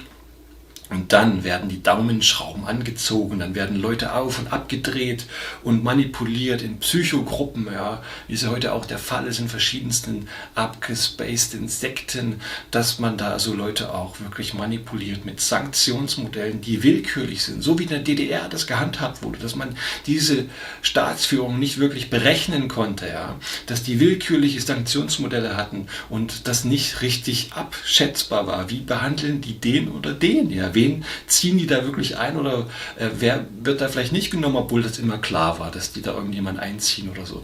Also sowas muss man mit berücksichtigen, dass die Pharisäer sich hier ungefähr so verhalten, ja, in der Pseudorealität, die sie konstruieren, die nicht der Wirklichkeit entspricht und dass sie da auch sozusagen das nicht richtig anwenden, sondern nach ihren eigenen Maßstäben handeln. Und hier tut also Jesus einen radikalen Schnitt ziehen und macht das überhaupt nicht mit, sondern bleibt dort wirklich ganz in seiner Realität, ja, indem er auf die Erde schreibt, kein Diskurs, radikal Nein sagen, so wie Wolfgang Borchert das kurz nach dem Zweiten Weltkrieg formuliert hat, ja, sage Nein, in seinem Kurztext zum Krieg, ja, wie er das da so toll formuliert hat, Nein sagen, Abgrenzung zur Pseudorealität, die um uns herum entsteht, ja, und das hat natürlich auch einen Wahrheitsgehalt für sich, den ich auch tatsächlich ernst meine. Ja. Also wenn uns hier krasse Dinge um die Ohren geschmissen werden mit abstraktesten Begriffen, ja, wo Buchstaben aus dem Alphabet zu Zahlenwerten gedeutet werden, stiftet das natürlich die Mega-Verwirrung mit einem ominösen R-Wert, mit Inzidenzen, abstrakten Begriffen, ja, die unser ganzes Leben plötzlich gestalten. Aha- und L-Regeln, dem Analabstrich, also wenn du gerne dazu bereit bist, ja, mach doch diese Realität, die neue neurotische Normalität gerne mit, ja, und tu dir das alles so aneignen und sagen, mit wem du dich wann und wo zu treffen hast und was du nicht mehr alles darfst und das widerspricht sich ja auch teilweise irgendwie und man weiß ja gar nicht mehr so richtig, was man da eigentlich darf und was nicht und wann was gilt und abgefahren, ja, um Verwirrung zu stiften und die Verwirrten später zu empfangen mit der medialen Dauerbefeuerung, um sie wieder neu einzuschwören auf die Pseudorealität mit totalen Zahlen, ja, anstatt diese in eine vernünftige Relation zu setzen, weil wir nun mal Menschen sind und in relativen Zusammenhängen leben und alles einordnen müssen, werden uns totale Zahlen um die Ohren geballert, um die Angst nach oben zu ballern und richtig krasse Sanktionsmodelle werden aufgefahren, wie das in Sekten der Fall ist, wo willkürlich auch sanktioniert wird, wo Leute, die nicht ins System passen, besser belegt werden mit den Maßnahmen, wie hier zum Beispiel geschehen ist, auch in Berlin. Zum Beispiel fällt mir da die Geschichte ein von einer jungen Frau, die auf dem Rosa Luxemburg im letzten Jahr, im Frühling oder März, April da steht und das Grundgesetz vor sich trägt, ja, also ich meine, das ist ja uns allen hier gegeben und es ist ja was Wertvolles und da kommt ein Polizist und sagt ja, das ist eine nicht erlaubte politische, eine verbotene politische Äußerung. Das muss man sich mal auf der Zunge zergehen lassen, ja, dass der Dienstherr dieses Polizisten diesen Mann nicht suspendiert oder versetzt oder öffentlich das richtig stellt und sich dafür entschuldigt, wenn da eine junge Lehrerin steht, die als Hipsterin gekleidet ist, die ja nun wirklich nicht rechtsradikal oder sonst was auch gar nicht aussieht und sich ganz freundlich verhält, ja.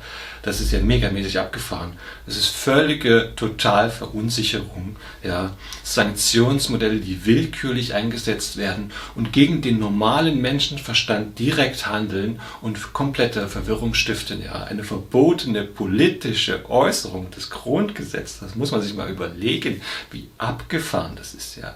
Das ist völlig rechtswidrig, ja. Das ist in sich verfassungswidrig. Solch eine Aussage kompletter Wahnsinn. Also das darf doch bitte schön jeder zeigen oder irgendwie sich zu eigen machen und auswendig lernen oder so. Was soll denn dieser Quatsch? Ja? Also völliger, totaler abgespaceter Irrsinn. Und man fragt sich ja natürlich auch, wie war das damals in diesem Nazi-Deutschland möglich, ja, dass die Leute diesen ganzen Quatsch geglaubt haben oder mitgemacht haben, was ja auch als wissenschaftlich dargestellt wurde, eine Rassengesetzgebung und so weiter. Wie konnte das denn passieren? Also die Jünger der Pseudorealität, die werden dann natürlich mit einer Dauerbefeuerung, einer Propaganda beschallt, einem Dritten Reich, was kommen wird und blühen wird und dann in Wirklichkeit in sich zusammengefallen ist und eine reine Propagandalüge war. Ja.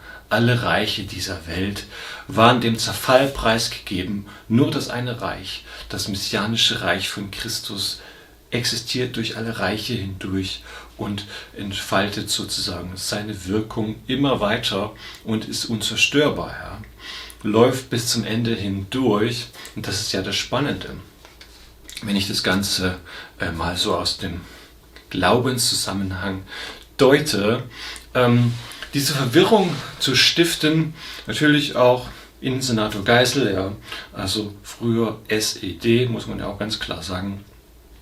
Mich wundert es nicht, dass er da nicht eingegriffen hat, ja, und das Ganze mitgemacht hat. Wahrscheinlich sagt ihm das gar nicht so viel, diese politische Äußerung, und er steht da irgendwie auf einem anderen Grund. Also das ist irgendwie völlig krass, was da geschieht, und auch, dass da so Demonstranten, ja, dann wollten die da demonstrieren am 29.08. letzten Jahres und dann wurde das verboten und dann müssen das Leute über Nacht, ja, auf Haaresbreite irgendwie einklagen, noch vor dem Verwaltungsgericht. Also wo sind wir denn bitte schön? Demonstrationsfreiheit, ja, oder Versammlungsfreiheit, alles verbriefte Rechte, ja. Wo leben wir denn, dass sich da solche Leute rüber hinwegsetzen und dann wird es aus fadenscheinigen Gründen abgesagt, dann werden dort alle Straßen gesperrt, dann müssen die Leute sich in der Hitze zusammenfärchen, dann wird ihnen vorgeworfen, sie halten die Abstände nicht ein, ja, und tragen angeblich ihre Mund-Nasen-Bedeckung nicht, aber wenn sie dazu so zusammengefercht werden und so, also was soll denn das, ja? Da tut man sie ja richtig so da willkürlich sanktionieren, ja, nur weil sie anderer Meinung sind oder irgendwie da gegen die offizielle Regierungsmeinung des Innensenators oder so einfach nur dagegen sind und das nicht akzeptieren oder in anderer Auffassung sind. Also so ein Meinungspluralismus hat uns eigentlich noch nie geschadet, ja. Die Schwarmintelligenz wird dann schon das Richtige herausgreifen, was am besten geeignet ist in einer Demokratie. Aber dass es jetzt nur noch eine Meinung geben soll in einer pseudo-real aufgebauten Welt, die willkürlich sanktioniert und die gegen jegliche Vernunft vorgeht und solche krassen Dinge äußert und tut, ja, das stiftet natürlich die absolute Verwirrung. Und so wird es auch in Sekten praktiziert und das ist ein neurotisches Verhalten letztendlich, eine kollektive Zwangsneurose könnte man es auch beschreiben. Was verstehe ich unter neurotisch? Also hier in Berlin haben wir ja den Tierpark, ja, und ich wohne da relativ nah irgendwo am Tierpark, sage ich mal, und wenn ich jetzt rausgehe und spazieren gehe oder da mit dem Fahrrad lang fahre, wenn schönes Wetter ist oder irgendwie ja, auf den Gedanken kommen, Mensch, da könnte jetzt der Löwe ausbrechen und das ist ja durchaus real. Ja. Da gibt es den Löwe und so, der ist da irgendwie im Käfig und da hat der Wärter das nicht richtig abgeschlossen, dann kommt der Löwe raus und beißt mir vielleicht ins Bein und ich muss verbluten oder so und sterbe dann da auf der Straße. Also das wäre jetzt sozusagen neurotisch, ja, wenn ich dann eine reale Sache vor Augen habe, die also wirklich passieren könnte, aber eben zu 99,99 irgendwas Prozent nicht. Muss ich damit rechnen, dass das nicht passiert, aber es könnte passieren, ja. Und die neurotische Angst, also hat viel mit Angst zu tun, wäre jetzt also, ich glaube wirklich, dass immer wenn ich da vorbeigehe oder in die Nähe des Tierparkes komme, dass dann der Löwe ausbrechen könnte, mich beißen könnte und ich sterben muss. Und jetzt kriege ich so viel abgespacete Angst und eine richtige Neurose, dass ich mich zu Hause verschließe und nie wieder rausgehe. Ja. Oder einen Hamster-Einkauf mache, weil ich solche verrückte Ängste habe und das wäre neurotisch. Ja. Im Vergleich zu psychotisch ist das was anderes, weil psychotisch, da hört zum Beispiel jemand Stimmen und empfindet es irgendwie nicht als ein religiöses Geschenk von Gott, sondern es sind irgendwie beängstigende Stimmen oder Menschen, die er irgendwie wahrnimmt, die aber gar nicht da sind, gar nicht existieren und so, und die zu ihm sprechen und wo er dann wahnsinnig wird und also was völlig Irrationales. Ja, das wäre also psychotisch und neurotisch, ist schon noch an die Wirklichkeit gebunden, aber das Ganze mega überfrachtet und überzogen.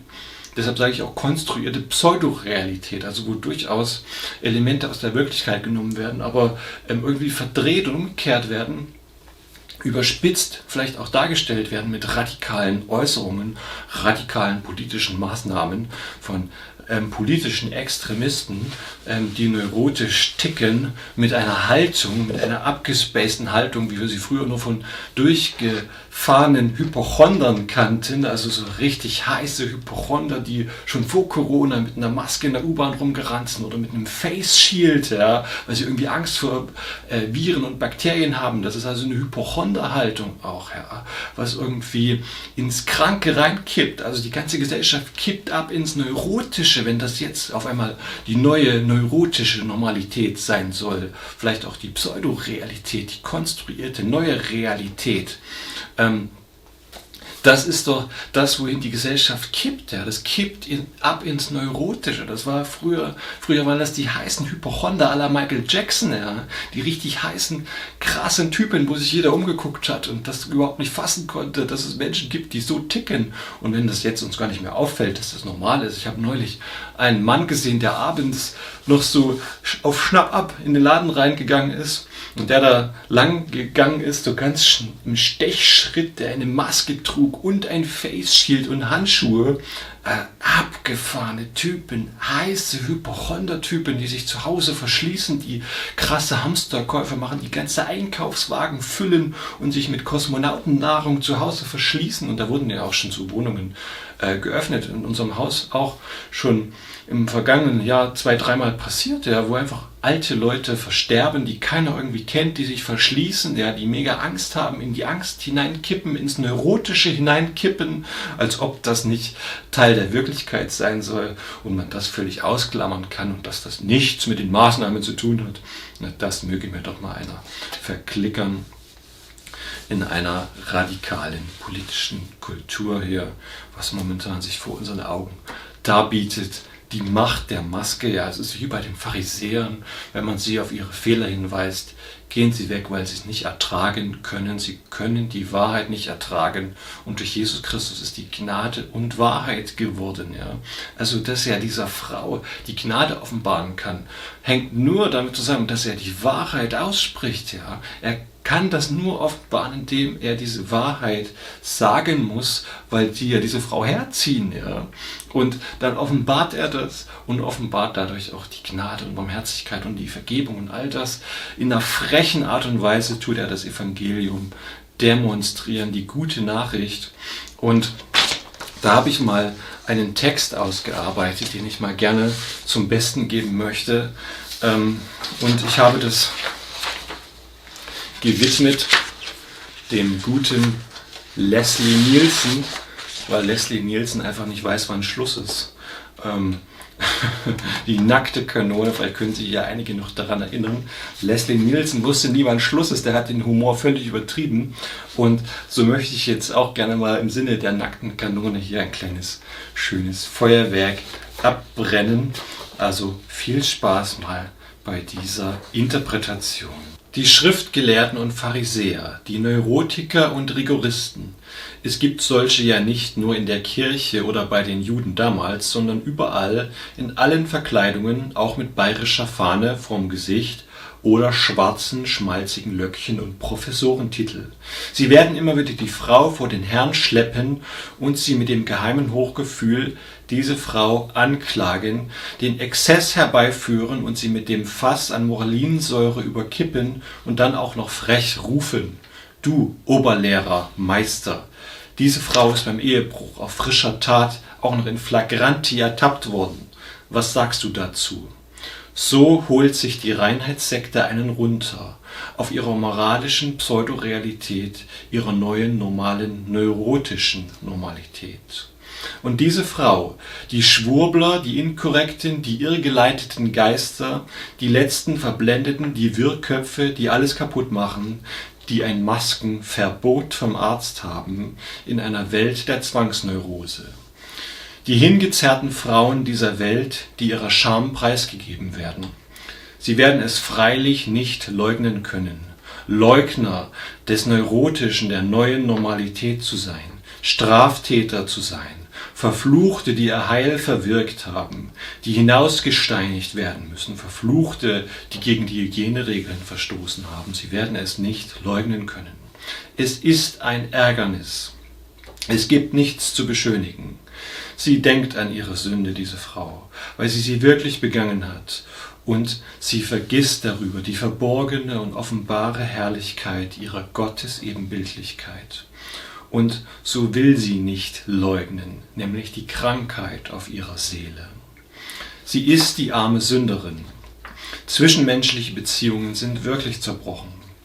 Und sie steht vor dem, dem sie alles sagen kann, vor dem, der sie geliebt und sich für sie dahingegeben hat, um sie zu heiligen, vor dem, der ihre Sünde besser kennt als ihre Ankläger.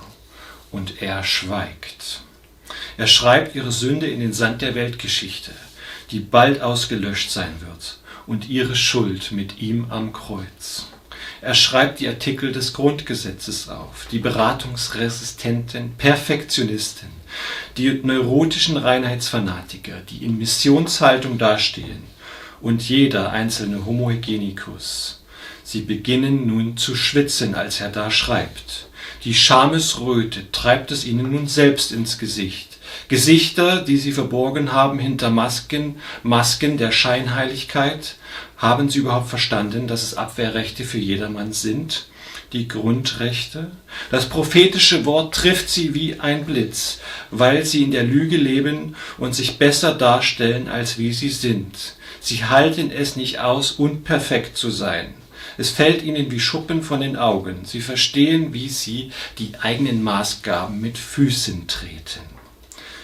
Sie müssen gehen, weil sie die Wahrheit nicht ertragen können. Aber noch schlimmer. Die Vergebung des Evangeliums ist so frech, dass sie förmlich aus der Haut schlüpfen könnten und dass sie schier wahnsinnig werden, wenn er seine Geschichten und seine Gleichnisse mit ihnen teilt und dadurch sogar noch immer mehr Menschen gewinnt, ja, dass sie schier wahnsinnig werden könnten. Der ruppt ihnen die scheinheilige Maske von der Fresse runter, ja, und offenbart ihre hässlichen, ekligen Fratzen. So krass, dass sie gehen müssen.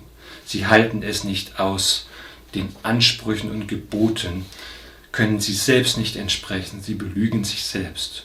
Und die Macht der Maske, ja, die Maske, die sie tragen, die ist zu stark, dass sie gehen müssen.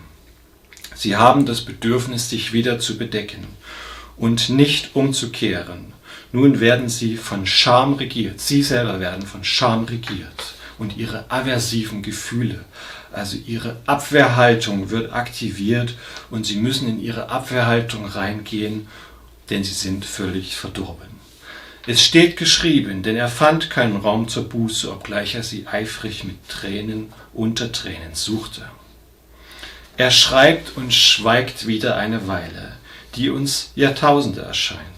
Und er verurteilt diese Frau nur durch das Schweigen seiner Liebe, die er begnadet und freispricht. Die heiligen Sakramente kann man nur empfangen. Taufe und Abendmahl sind passiv. Wir erleiden sie förmlich nach dem Vorbild Christi. Die Reinheitssekte ist abgezogen. In der Gegenwart des Pantokrators ist jedes Sanktionsmodell wirkungslos. Die Pandemie der Sanktionsmodelle wirkt nicht mehr. In allen Jahrhunderten stehen nun neue Ankläger neben dieser Frau. Und wenn sie selbst in Flagranti erwischt werden, schleichen sie sich immer wieder davon, einer nach dem anderen. 6 geile Jungs, geilheitsgeladen bis zum geht nicht mehr, von den Ältesten angefangen. Die Sittenpolizei, die abgefahrene neurotische Endzeitsekte, die das Schlittenfahren sanktionieren und das Fröhlichsein und die Feste verbieten. Denn es fand sich nie einer, der selbst ohne Sünde war. Da ist keiner, der Gutes tut, auch nicht einer. Und am Ende wird der Herr mit der Frau, mit der Sanktionierten allein sein. Und dann wird er sich aufrichten. und einer der Verdammung preisgegebenen Tochter Israels seine Tochter anblicken und sie fragen: Frau, wo sind Sie, die religiösen Perfektionisten, die es nicht aushalten, einen Makel an sich zu haben, die dich angeklagt haben? Ja?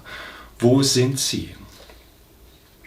Die beratungsresistenten Wahnsinnigen. Es ist nämlich der Moment des Christus, wo sein Reich anfängt. Da wird der Wolf bei dem Lämmlein wohnen und der Leopard sich bei dem Böcklein niederlegen. Das Kalb, der junge Löwe und das Mastvieh werden beieinander sein und ein kleiner Knabe wird sie treiben, so wie es der Prophet Jesaja schreibt. Es ist der Moment des Christus, wo die Verhältnisse endlich umgekehrt werden und wo sein einlaufendes Reich Wirklichkeit wird, mitten unter uns. Es transformiert sich in die Krise hinein. Alle Reiche dieser Welt waren und sind dem Zerfall preisgegeben. Sein Reich wächst durch alle Reiche hindurch, bis zur vollen Blüte. Und wo er eine Sanktionierte freispricht, er ist gekommen, Gefangene in Freiheit zu setzen, der politische Juden-Jesus, auszurufen ein angenehmes Jahr des Herrn. Es ist die Politik Jesu. Es ist seine Politik, die die Macht der Maske bricht, ja, indem er seine Versöhnung stiftet. In einem umfassenden, einlaufenden, dynamischen Shalom für diese Welt. Ja. Er erhält diese Welt, der Shalom Gottes. Friede sei mit dir. Hat keiner dich verurteilt? Und sie wird antworten in einer unsagbaren Reue und Demut: Keiner, Herr. Und sie wird verwundert sein und fast bestürzt, dass keiner es getan hat. Der Herr aber wird ihr entgegengehen und sagen: So will auch ich dich nicht verurteilen. Er wird sie mit Heiligem Geist taufen und sprechen: Meine Tochter, heilige Tochter, du gehörst zu mir und ich zu dir. Und so wird sie zur Monstranz von Gottes Willen, denn sie erfüllt diesen Satz: Sündige hinfort nicht mehr.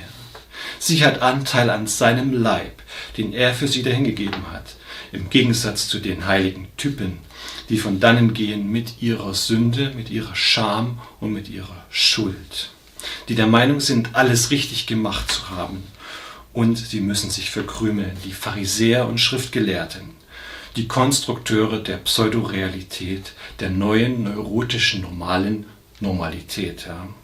Sie sind ihm nicht gewachsen, Jesus, dem Meister. In einer europäischen Großstadt in Österreich, in Wien, hat man die Triage ausgerufen, aber nicht für die glaubhaften, schweren Krankheitsverläufe einer neuen Erkrankung, sondern für Kinder und Jugendliche in der Kinder- und Jugendpsychiatrie, und dass man hierzulande schon davon spricht, dass jedes dritte Kind zwischen 7 und auch bis 17 Jahren oder eben Teenager gefährdet sind und massive Probleme bekommen haben durch diese Maßnahmen, ja, und dass das also massiv für die reindrischt, und das kann ich auch sehr gut nachvollziehen, dass man da die Triage ausgerufen hat, und das bedeutet also, man behandelt nur noch die schweren Fälle, ja, und andere werden nach Hause geschickt. Es ist komplett irre, dass eine Gesellschaft es verantwortet, dass ihre jungen, nachwachsenden Menschen, ja, sich zum Teil umbringen wollen. Das ist abgefahren. Ja. Da müssen wir massiv gegensteuern. Es kann nicht wahr sein, sowas. Ja. Da muss eine Gesellschaft und auch eine Regierung gegensteuern und alles dafür tun, dass sich diese Verhältnisse ändern. Und ich finde es auch unglaublich, ja, dass sich eine Gesundheitsministerin in Sachsen hinstellt, auch früher SED, ja, und Kritiker gesagt hat, dass diese in eine Psychiatrie eingewiesen werden sollen. Wir brauchen eine Psychiatrie, die Menschen hilft und nicht wie zu Stalins Zeit in der Sowjetunion, in der UdSSR, Kritiker weggeräumt werden und mit Antiepileptika vollgepumpt werden. Wo sind wir denn bitte schön, ja? Völlig kranker, neurotischer, durchgeknallter Schwachsinn. Psychiatrie ist dafür da, Menschen zu helfen, ja. Und das will ich endlich mal sehen, und dafür sage ich das auch. Es kann nicht wahr sein, sowas. Und solche Leute gehören ausgetauscht, die die eigenen Wählerschichten deformieren. Auch eine unbedeutende Politikerin der Sozialdemokratischen Partei Deutschlands, die die eigenen Wählerschichten, die sie offensichtlich auch mitgewählt haben, als Idioten beschimpft, ohne sich jemals entschuldigt zu haben. Wo sind wir denn bitte schön? Also das geht ja mal gar nicht. Ja. Und dann solche Aussagen, Kritiker sollen in die Psychiatrie weggeräumt werden. Auch Frau Merkel hat sich so geäußert. Also da wundert man sich ja langsam nicht mehr, wo diese Leute sozialisiert wurden und herkamen, wo das gang und gäbe war. Das haben wir doch überwunden. Wir leben in einem Rechtsstaat, ja, und wo Menschen auch geholfen wird, die Probleme mit ihrer Psyche haben und sie nicht deformiert werden durch irgendwelche Medikamente oder Wegsperren und Fixierung. Abgefahrene, kranke Scheiße, das kippt ins Neurotische. Sind wir vorsichtig, ja, dass wir nicht in eine kranke Blaming-Kultur abkippen und Leute wegräumen, die vielleicht gar nicht das sind, als was wir sie bezichtigen, ja. Genau so ein Ding, ja. Eine Pseudorealität. Leute werden als etwas beschrieben, was sie gar nicht sind, ja. Wenn das vielleicht gar keine durchgeknallten Reichsbürger und Nazis sind, wer will sich denn als sowas beschimpfen lassen, wenn er sich als linksliberal selbst einordnet, ja. Wollen wir doch die Leute auch mal hören, als was sie sich selbst empfinden oder darstellen. Völlig durchgeknallte, pseudoreale Scheiße. Von daher führe ich das hier genauso aus und sage das auch so. Denn dagegen verschließe ich mich und sage Nein, so wie Wolfgang Burchard. Ja. Nein sagen zu dieser konstruierten Realität. Ja, und dann gibt es natürlich auch Leute, die unter ganz schweren Lungenerkrankungen leiden. Also ich habe Kollegen kennengelernt, Steinmetze, ja, die also jahrelang Quarzstäube eingeatmet haben, die nur noch ein kleines Prozentsatz der Lungenfähigkeit haben, Lungenbläschen ganz tief unten verstopft sind, die also ein Maskenverbot haben, wo jegliche Maske der Atemwiderstand erhöht wird, keine Luft mehr richtig reinkommt, die zum Teil schon, wo die Durchblutung nicht mehr richtig funktioniert, weil der Blutkreislauf das nicht mehr runter in die Beine bringen kann, ja, wo dann die Beine ja auch absterben können und so weiter. Und auch Menschen, die unter CPOD leiden, also so einer schweren Lungenkrankheit, sowas gibt es ja auch, die also wirklich vom Arzt ein reales, wirkliches, echtes Maskenverbot bekommen. Das kann nicht sein, dass wir in eine kranke, neurotische Blaming-Kultur abkippen, wo diese Leute nicht mehr gehört werden oder die eine Schule mit aufgebaut haben, die jetzt von ihren Kollegen gemobbt werden, weil sie vielleicht unter so einer Krankheit leiden, diese Maskenverbot haben, das Ding nicht tragen dürfen und weil das halt jetzt die neue angekündigte Normalität ist, ja, die neurotische Normalität, werden sie jetzt rausgemobbt von irgendwelchen Leuten, die nichts auf dem Kasten haben, die nichts können, ja, die Sanktionsmodelle aufgreifen. Und das war auch mein Awakening Point, als ich letztes Jahr mitbekommen habe, mir wurde das zugetragen, die Geschichte von einem Sektenführer, der die eigenen unliebsamen Mitglieder denunziert oder fertig gemacht hat, einfach indem er die aktuell geltenden Maßnahmen angewendet hat. Da ist es mir wie Schuppen von den Augen gefallen, dass ich verstanden habe, was hier eigentlich läuft und wie gefährlich das ist. Man kann doch nicht einer Bevölkerung, wo es in jeder Bevölkerung nachgewiesen ist, dass es Menschen gibt, die einen gewissen Grad an Psychopathie mit sich tragen, das ist ein kleiner Prozentsatz, aber es gibt Menschen, die Psychopathen sind oder die ins Psychopathische neigen. Und wenn man denen Sanktionsmodelle an die Hand gibt, dann ist es natürlich sehr wahrscheinlich, dass sie diese auch anwenden werden. Ja. Und da kommt man sich wirklich vor wie in einem groß angelegten Milgram- oder Stanford-Prism-Experiment in Kombination, wo wir uns gegenseitig in Wärter, Denunzianten und sozusagen Eingesperrte einteilen dürfen und dann richtig los sanktionieren dürfen, wenn wir die Karriereleiter nach oben klettern wollen. Ja. Also Sanktionsmodelle an die Hand zu geben, ist brandgefährlich. Ja. Passen wir auf, dass wir nicht in eine kranke Blaming-Kultur abkippen und dass hier diese Geschichte die Scham dieser Frau beschreibt, die in die Mitte gestellt wird von diesen kranken Denunzianten, ja, wo diese richtig voller Scham da ausgebreitet wird. Ja. Also kippen wir doch nicht in so eine neurotische Scheiße ab. Ja. Ich sage das hier genauso, so offen. Ja. Es ist doch so, ja. So funktioniert es doch. Also bitte einmal darüber nachdenken und sich das anschauen, dass wir Und das ist ja auch bekannt, ja, das Milgram-Experiment oder Stanford Prism, alles schon bekannt. Und es gibt natürlich durchgeknallte Menschen, die sowas anwenden wollen oder austesten wollen und das nochmal durchexerzieren wollen. Gebe ich mich keiner Illusion hin. Ja, es gibt auch korrupte Menschen oder wenn gleich der Minister und Pharmalobbyist ja in einer Person auftreten, also da muss man doch auch mal hellhörig werden, ja, was hier eigentlich abgeht vor unseren Augen. Und so will ich aber überleiten wieder auch zu normalen Begebenheiten, was Leute auch wirklich von sich gegeben haben.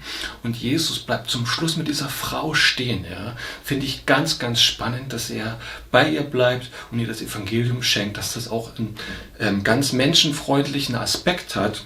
Natürlich geht es nicht nur darum, sondern hat auch was mit der Rettung zu tun natürlich, aber dass er auch das Leben liebt, dass er das Leben sieht, das Bunte, das Schöne am Leben und eben mit dieser Frau dasteht und sie nicht verurteilt, ja, sondern sie zum Leben führen will. Denn er sagt ja von sich selbst, dass er der Weg, die Wahrheit und das Leben ist. Also er liebt das Leben und er ist ihm zugewendet und deshalb ist er ja auch zu uns gekommen. Und ich denke, es hat sich rumgesprochen, dass der liebe Gott es gut meint mit uns und so verstehe ich das Ganze hier. Und so will ich mit allem Respekt mal mit der Sezierpinzette auf zwei Geschichten gucken. Einmal von einer Prominenten, die wahrscheinlich viele Leute auch hier kennen werden, nämlich auf Lisa Eckert und dann nochmal auf eine Affäre, wo es sehr ehrlich Sätze fallen, wo ich nichts dazu mache, ja, was mit Originalzitaten sind, die sehr, sehr krass sind. Also wenn es dir in irgendeiner Form so geht, ja, dass du da vielleicht in sowas drin steckst oder Veränderungen erleben möchtest, also ich sitze hier, um zu helfen, das ist meine Motivation und dafür will ich das gerne hinschenken und dann mal interpretieren. Ich will das mit allem Respekt behandeln und komme zu dem dritten Punkt und dem letzten Punkt. Die Maske fallen lassen, denn das ist ja auch mit der Frau passiert, ja, dass es wirklich offenbar wurde, was mit ihr los ist, ja, und dass Christus ihr vergibt. Nun muss ich mich aber auch distanzieren, wenn ich hier über Lisa Eckert spreche, von ihrer vulgären, blasphemischen Art, wie sie die Dinge darlegt oder auch ihrer politischen Haltung, die kontrovers diskutiert wird. Also darum geht es mir in keiner Weise, sondern lediglich um die Zitate aus einem Interview, was in Wien, glaube ich, geführt wurde von einem Journalisten, der auch dafür ausgebildet wurde. Und finde einfach nur diese Konversation spannend und was sie da von sich gibt. Ja. Der fragt dann zum Beispiel Folgendes, also die Kabarettistin Lisa Eckert ist im Gespräch, sie ist in den 90ern, 1990, 92 wahrscheinlich geboren, in Österreich Kabarettistin Lisa Eckert, Künstlername. Ja, nach dem Aufstehen werfen sie dann einen ersten Blick in den Spiegel. Erste Frage jetzt, ich greife da einige Fragen raus. Und dann antwortet sie gleich einmal, dort verweile ich für mindestens eine Stunde. Ja, interessant. Meistens länger und schaue mich nur an. Ich bin ja klassische Narzisstin. Ich genüge mir selbst und brauche nicht die Anerkennung anderer wie diese Instagram-Leute.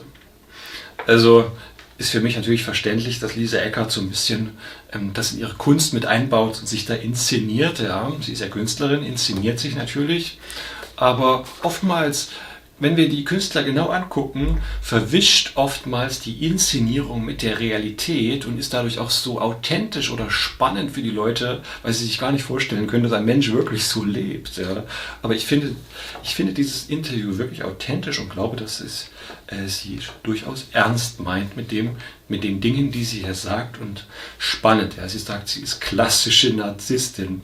Natürlich kann sie mit Sprache super umgehen, aber als Narzisstin, also und das auch noch von einer Frau, habe ich noch nie gehört. Das ist ja immer gern die Fremdbeschuldigung, was hier Frauen in der Stadt gerne über Männer auskippen, ja, auch die Moralinsäure sozusagen. Aber dass man das für sich selbst nennt, die Männer schon mal gar nicht oder ja, Frauen noch nie gehört.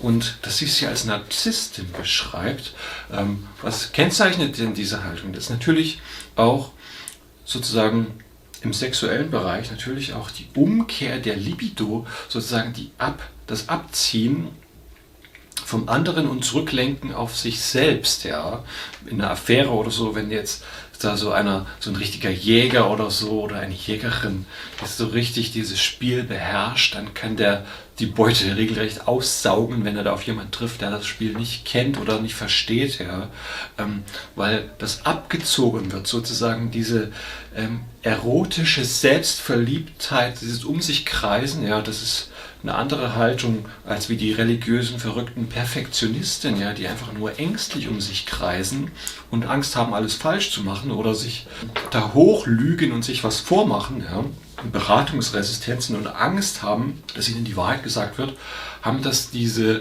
narzisstischen Menschen eher nicht, sondern sind total selbstverliebt, ja, und ziehen das so auf sich alles und deshalb stehen da oftmals auch dann die Lover überall Schlange, ja, und sind so richtig magnetisch, wie wahnsinnig, ja, man ist ja manchmal auch so, hier begegnet man manchmal solchen Männern, wo die magnetisch sind auf Frauen, wo dann plötzlich, ich habe mal mit einem an einem Grillstand gesprochen und da kam eine junge Frau angesprungen und dann war unser Gespräch vorbei, weil sie total in ihn verliebt war, aber sie hat ihn noch nie gesehen vorher. Also abgefahrene magnetische Typen gibt es, die so regelrecht das anziehen und dann so eine richtige Warteschlange erzeugen oder darauf auch total stolz sind, aber es ist so eine richtige selbstverliebte Haltung. Und Lisa Eckert beschreibt das hier mega treffend, so mit diesem Narzissmus. Und sie genügt sich da selbst und guckt sich im Spiegel an und da kommt so richtig auch dieses Autoerotische mit raus, ja, was natürlich in der Affäre auch mega die Rolle spielt, ja. Wenn da ein Typ so selbstbewusst und charismatisch rüberkommt, dann ist das vielleicht auch genau diese Haltung, ja, dass er ein besonderes Verhältnis zum Spiegel hat, ja, dass er eigentlich selbstverliebt ist und der diese Bedürfnisse von anderen so richtig abzieht und auf sich selbst lenkt. Sie sagt weiter im Gespräch, ohne Pathos wäre sogar der Geschlechtsakt vollkommen sinnlos. Das rein Mechanische, das macht man ja dann doch selber immer irgendwie besser, nicht wahr? Gegenfrage stellt sie dann. Dann fragt der Journalist ganz nüchtern, ist Masturbation nicht eine unbefriedigende Ersatzhandlung? Und sie, ich bitte Sie, Masturbation ist doch nie eine Ersatzhandlung. Also, dass sie das im Interviewverlauf dann, dass wir dann da auch noch zur Masturbation hier kommen. Ich habe da noch ein paar Fragen rausgelassen, weil es sonst zu lang wird, aber finde ich spannend, dass es mit dem Spiegel beginnt und dann wir auch recht schnell dann zur Masturbation kommen. Also es hat für sie offensichtlich tatsächlich einen autoerotischen Zusammenhang, so muss ich es jedenfalls zwangsläufig verstehen. Natürlich spielt sie auch mit diesen ganzen Anklängen und Deutungen, um sich selbst zu inszenieren, aber das ist ziemlich krass und das erfindet keiner einfach so. Und er fragt sie dann zum Beispiel auch, schauen Sie dann eigentlich auch Pornos? Ja, aber natürlich. Und warum sie das tut, das habe ich jetzt rausgelassen, weil das nicht ganz jugendfrei ist. Aber das hat sie auch noch beantwortet. Also falls man das noch findet, kann man das natürlich auch noch im Original nachlesen. Dann kommt sie auf ihren Großvater zu sprechen, der war sehr autoritär offensichtlich. Und dann, nächste Frage, fragt der Journalist dann, ist das denn der Typ Mann, den Sie heute selbst jagen? Und dann sagt sie, Zitat, im Vorzimmer meiner Wohnung steht eine Büste von Caligula, also kann es nicht genau aussprechen, ich habe gegoogelt, das war ein römischer Kaiser, der so ganz viel in losen sexuellen Beziehungen irgendwie gelebt hat, so richtig keine Beziehung eingehen konnte. Und dann sagt sie, das steht dort gewiss nicht zufällig. Und so nehme ich das auch wahr. Also ich konnte bei ihr keine verbindliche Beziehung oder irgendwie Ehemann oder irgend sowas ausmachen. Gibt es da nicht. Ja. Sie lebt wahrscheinlich wirklich in diesen losen Beziehungen, worauf sie jetzt auch noch weiter eingeht. Aber insgesamt habe ich kein bestimmtes Beuteschema. Meine Ansprüche an Männer erscheinen mir selbst völlig irrational. Also wahrscheinlich so völlig gefühlsgesteuert, also was grundlegend mal keine gute Idee ist. Was soll ich sagen? Ich liebe sie einfach. Ich bin besessen von ihnen. Sie sind die Objekte meiner Begierde. Okay. Das ist also typisch emotionsgesteuert, ja. Und viele Menschen glauben ja auch, sie müssen ihren Partner oder so verlassen, weil sie total verknallt sind irgendwie da in ihre Affäre und sowas und also völlig desillusioniert, kann man da einfach mal raufschauen, dass das wahrscheinlich auch nicht gut enden wird, gerade wenn man an so jemand gerät, der so tickt, ja, der dann so eine verzehrende Person darstellt und einen da richtig verkonsumiert, kann es natürlich auch sehr ins Gefährliche abkippen. Ja, und dann verlieben sie sich oft, die nächste Frage. Ich verliebe mich wahllos. Und wenn ich mich verliebe, dann nach meinem eigenen Drehbuch. Ich vergesse mich, liege im Gras und bin hysterisch, gebe immer 300% und drehe regelrecht durch. Ich stalke diejenigen sogar, die ich mir ausgewählt habe. Oder ich werfe mich vor ihnen in den Staub. Also krasse Haltung, ja. Krasse Person, aber Originalzitate, ja, macht nichts dazu.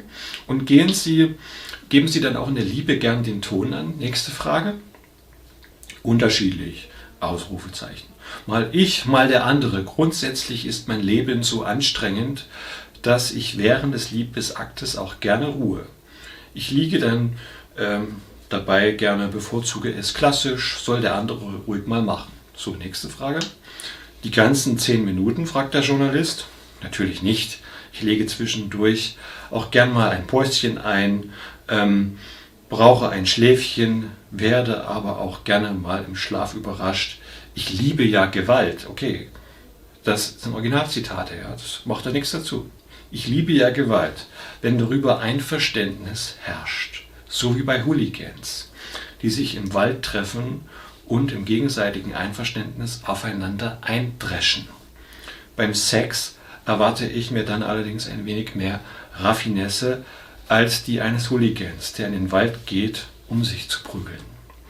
Also das ist ja mal krasser, harter Tobak. Ja. Und als ich das gelesen habe, empfand ich das so als mega traurig, ja, also wirklich traurig. Ist das nicht traurig, ja, wenn jemand so eine Sexualität hat und dann so irgendwie das so beschreibt, wir treffen uns da irgendwie wie Hooligans und müssen uns dann da gegenseitig schlagen, dass ich mich vielleicht selbst überhaupt noch wahrnehmen kann. Vielleicht geht es ihr ja so, dass sie sich dann erst nur da spüren kann in irgendwelchen wahllosen Sexkontakten, ja, und muss sich dann da irgendwie so flachlegen lassen. Ich formuliere es jetzt mal bewusst so, weil vielleicht würde das die Person genau so formulieren, ja, wenn wir jetzt hier alleine sitzen würden und manche stehen ja dann mega darauf, dass sie das Thema Gewalt dann auch so anspricht. Und mir ist mal im Haus da eine Dame begegnet, also im Wohngebäude, das sind sehr viele Parteien, also die wird keiner wiederentdecken, es ist dann auch verzogen. Es war eine junge Dame, die sich hier so geritzt hat, ja, und wir kennen ja dieses Phänomen, was sich dahinter verbirgt, ja, diese Störung oder diese Borderline-Störung, also die Selbstverletzung, und das kann also hier so, vielleicht geht es so in diese Richtung, natürlich kann ich das nicht eine Diagnose stellen, sondern ich beschreibe einfach nur so ein bisschen, was ich sehe, wahrnehme, und ja, also da kann irgendwas im Argen sein und sowas kann man ja auch verändern. Wenn einer sagt, ich möchte nicht mehr so leben, ja, ich möchte nicht mehr in so einer Gewalt irgendwie dann meine Sexualität ausleben, weil ich es gar nicht anders praktizieren kann und ich verstehe es aber nicht, ja, und ich möchte eine Veränderung erleben und sagt, okay, ich will da Veränderungen erfahren, ja, dann such dir doch einen Experten, der sich damit auskennt, und geh die Veränderung an,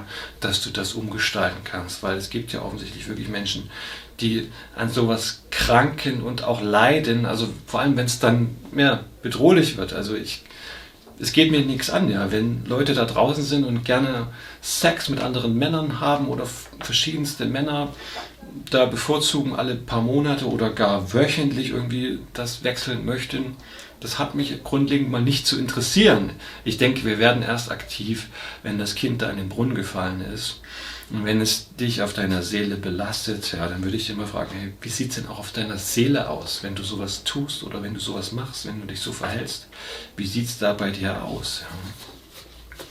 Natürlich kann man ja auch Vergebung zusprechen im Namen von Jesus, also von Christus, dass er natürlich dafür zuständig ist, wie ich schon sagte, dass er der Experte für die Sünden ist. Ja? Und heutzutage hat ja kaum noch einer irgendwie Sünden zu bekennen, sondern wenn einer zum Experten oder gar in die konfessionelle Seelsorge geht, dann möchte man gerne so selbst reflektiert vielleicht über irgendwelche Selbstwertgeschichten reden und merkt gar nicht, wie man selbst im eigenen Selbst gefangen ist und so um sich kreist. Weil so die eigenen Sünden offensichtlich keiner mehr so richtig bekennen. Aber wenn es dir vielleicht so geht, ja, natürlich dann auch herzliche Einladung, das anzugehen. Und dafür sind natürlich die ordinierten Kollegen zuständig, die dafür ausgebildet sind und angestellt sind, dies natürlich als erstes mal aufzusuchen, da wo man wohnt, wenn man jetzt wirklich das aus einer konfessionellen Richtung angehen möchte, dann einen Seelsorger, Beichtvater aufzusuchen, um da Veränderungen zu erleben.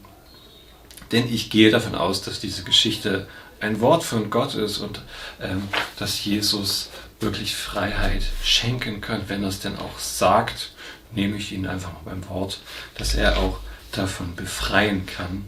Und dafür stehe ich natürlich auch gern zur Verfügung. Durch die besondere Situation, die wir hier haben, biete ich das natürlich auch an, aber vorwiegend nur eigentlich mit Männern, weil ich mir das so Private von einer Frau unter 4 Augen gar nicht anhören möchte, weil ich das zu intim finde. Und ich kann Männern da gut helfen und sie verstehen oder mir das anhören oder ein Gebet sprechen im Namen von Christus und Vergebung zusprechen, wenn das jemand wünscht. Aber würde das gerne eigentlich nur mit Männern machen und nicht gerne mit Damen, nicht weil ich prüde bin, sondern weil ich einfach da das weise und gut und schlau finde und ja, kann dieser Haltung auch was abgewinnen. Aber ich finde es auch gut, mal über Sex zu reden, weil das hört man ja kaum und dann muss man sich auch nicht wundern, wenn Geistliche nicht über Sex reden können, dass sie dann sozusagen Leuten nicht weiterhelfen können, die damit irgendwie eine Frage, ein Problem haben oder was verändern wollen. Ist ja logisch, ne? Wenn man da irgendwie selbst verklemmt ist, dann kann man da gar nicht so richtig weiterhelfen. Also würde ich jemanden aufsuchen, der da auch eine normale, vernünftige Beziehung zu hat und nicht darunter leidet oder ja, das auch ansprechen kann und nicht gleich zwinglich irgendwie verkrampft. Ne? Immerhin mache ich es hier öffentlich. Also man kann auch vielleicht von der Haltung was lernen, hoffe ich.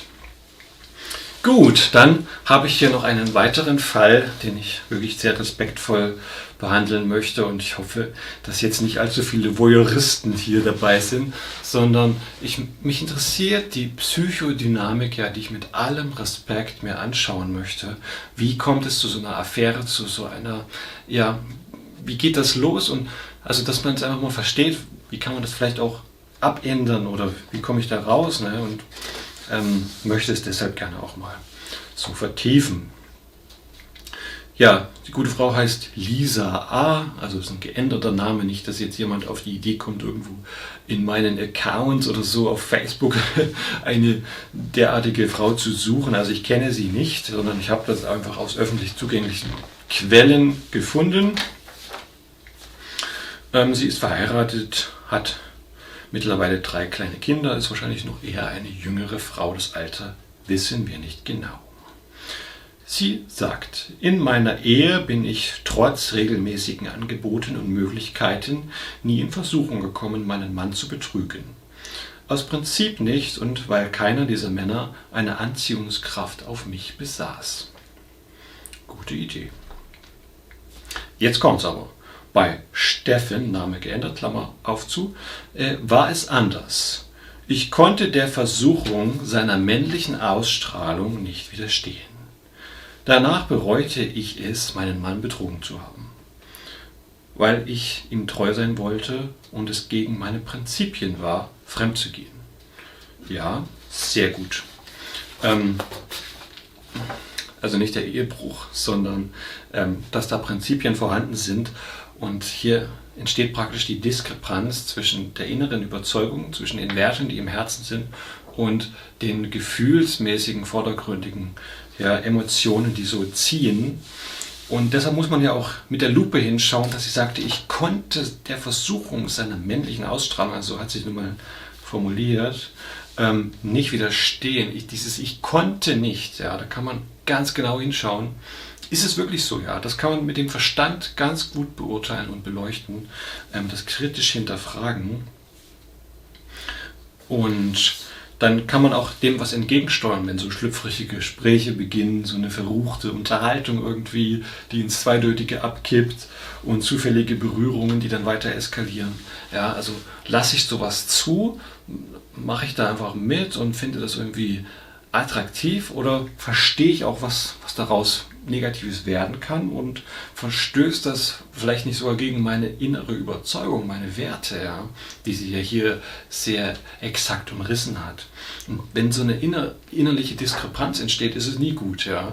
Also sowas muss ja eigentlich aufgelöst werden, dass der Mensch natürlich auch zufrieden ist mit seinem Leben. Ja, doch sie kommt davon nicht los, sie hängt emotional wirklich voll da fest, weil der Steffen offensichtlich ein ganz schön heißer Hecht war. Doch was ich mit Steffen erlebt hatte, konnte ich nicht bereuen und auch nicht vergessen. Ja, diese vordergründigen Gefühle. Oder, also ich will das nicht mich darüber lustig machen, sondern das ist halt zutiefst menschlich. Ja. Und also über dieses Erleben, ja, was wir vielleicht auch manchmal von uns kennen. Ne? Also das ist eigentlich genau die gleiche Ebene. Da ist irgendwie so das leckere Schnitzel und das Essen und ich will das jetzt haben, ne? Und dann regelmäßig oder so. Und das war so gut, da denke ich jetzt den ganzen Tag dran. Das ist irgendwie so diese gleiche Ebene. Und ich konnte es nicht bereuen und natürlich hat es eine andere Dimension, weil es zwischenmenschliche Beziehungen betrifft, aber diese Psychodynamik, also diese gefühlsmäßige Ebene, da können wir verschiedenste Dinge einsetzen, die uns halt besonders tangieren. Ne? Da geht es immer so los. Also mit vordergründigen Gefühlen, die uns so locken und so verlockend saftig sind irgendwie. Ne? Kuchen, Sekretärin oder irgendwie leckeres Schnitzel und sowas. Also das ist irgendwie dem Menschen so innewohnend, ne? Diese Dynamik von der Gefühlsebene her. Das kann man dann mit dem Verstand wiederum beurteilen, ob das dann okay ist und mir gut tut, richtig ist, meinen Werten entspricht. Und bis dahin dachte ich, dass ich mit meinem Mann eine erfüllte Sexualität hätte. Doch an diesem Tag und bei den wenigen weiteren Treffen erlebte ich eine Art von Sex, Originalzitat, der alles bisher Erlebte in den Schatten stellte. Ja, das Problem ist, dass sie natürlich jetzt die bisher erlebte Sexualität mit dem Ehemann in den Schatten stellt und das so glorifiziert, das war nun der Sex meines Lebens irgendwie, und das so glorifiziert, weil sie da völlig in den Emotionen festhängt. Und das ist so das Problem, ja, nur bei den Emotionen zu bleiben. Und jetzt hier ein sehr krasses, spannendes Zitat, ich will es respektvoll behandeln. Es ist ein Originalzitat und es ist nicht für die Voyeuristen gedacht, sondern mich interessiert die Dynamik dahinter. Ja. Und dass es nicht wieder passiert. Ja. Deshalb will ich das auch gerne teilen. Steffen übernahm dabei komplett die Führung und war dominant und heftig, wahrte jedoch alle meine Grenzen. Es war keine Technik, die es besonders machte, sondern vielmehr sein Temperament, das so gut zu meinen komplementären Bedürfnissen passte. Was kann dieser Mann sonst außer das? Ne? Das ist die große Frage. Wenn man jetzt total in ihn verknallt ist, ne? Und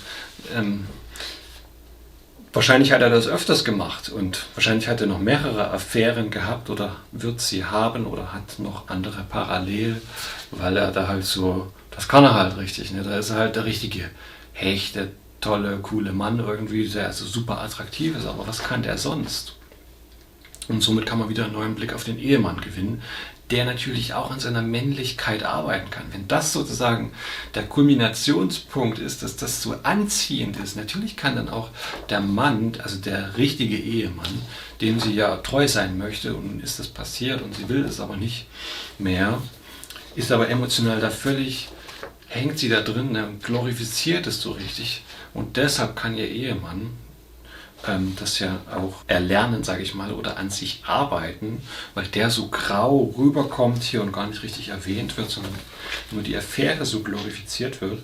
Und da kann sie natürlich auch an ihrer Weiblichkeit arbeiten, dass sie sehr, sehr attraktiv für den Ehemann, also für den Ehemann wird und sich in diese Beziehung hinein schenken. Ja? Also Sexualität oder Beziehung hat ja auch ganz viel mit Schenken zu tun. Also ich nehme an und gehe davon aus, dass die Liebe oder die Sexualität eine Sprache der Liebe ist. Ja? Und davon sehe ich bei der Affäre nicht so viel, dass es so eine richtige Sprache der Liebe ist, sondern der hat mich halt so hart genommen und ich stehe so richtig darauf, so würde sie es vielleicht selber sagen und der legt mich halt flach. Ja. Wahrscheinlich würdest du das selbst so beschreiben, wenn du in so einer Situation bist.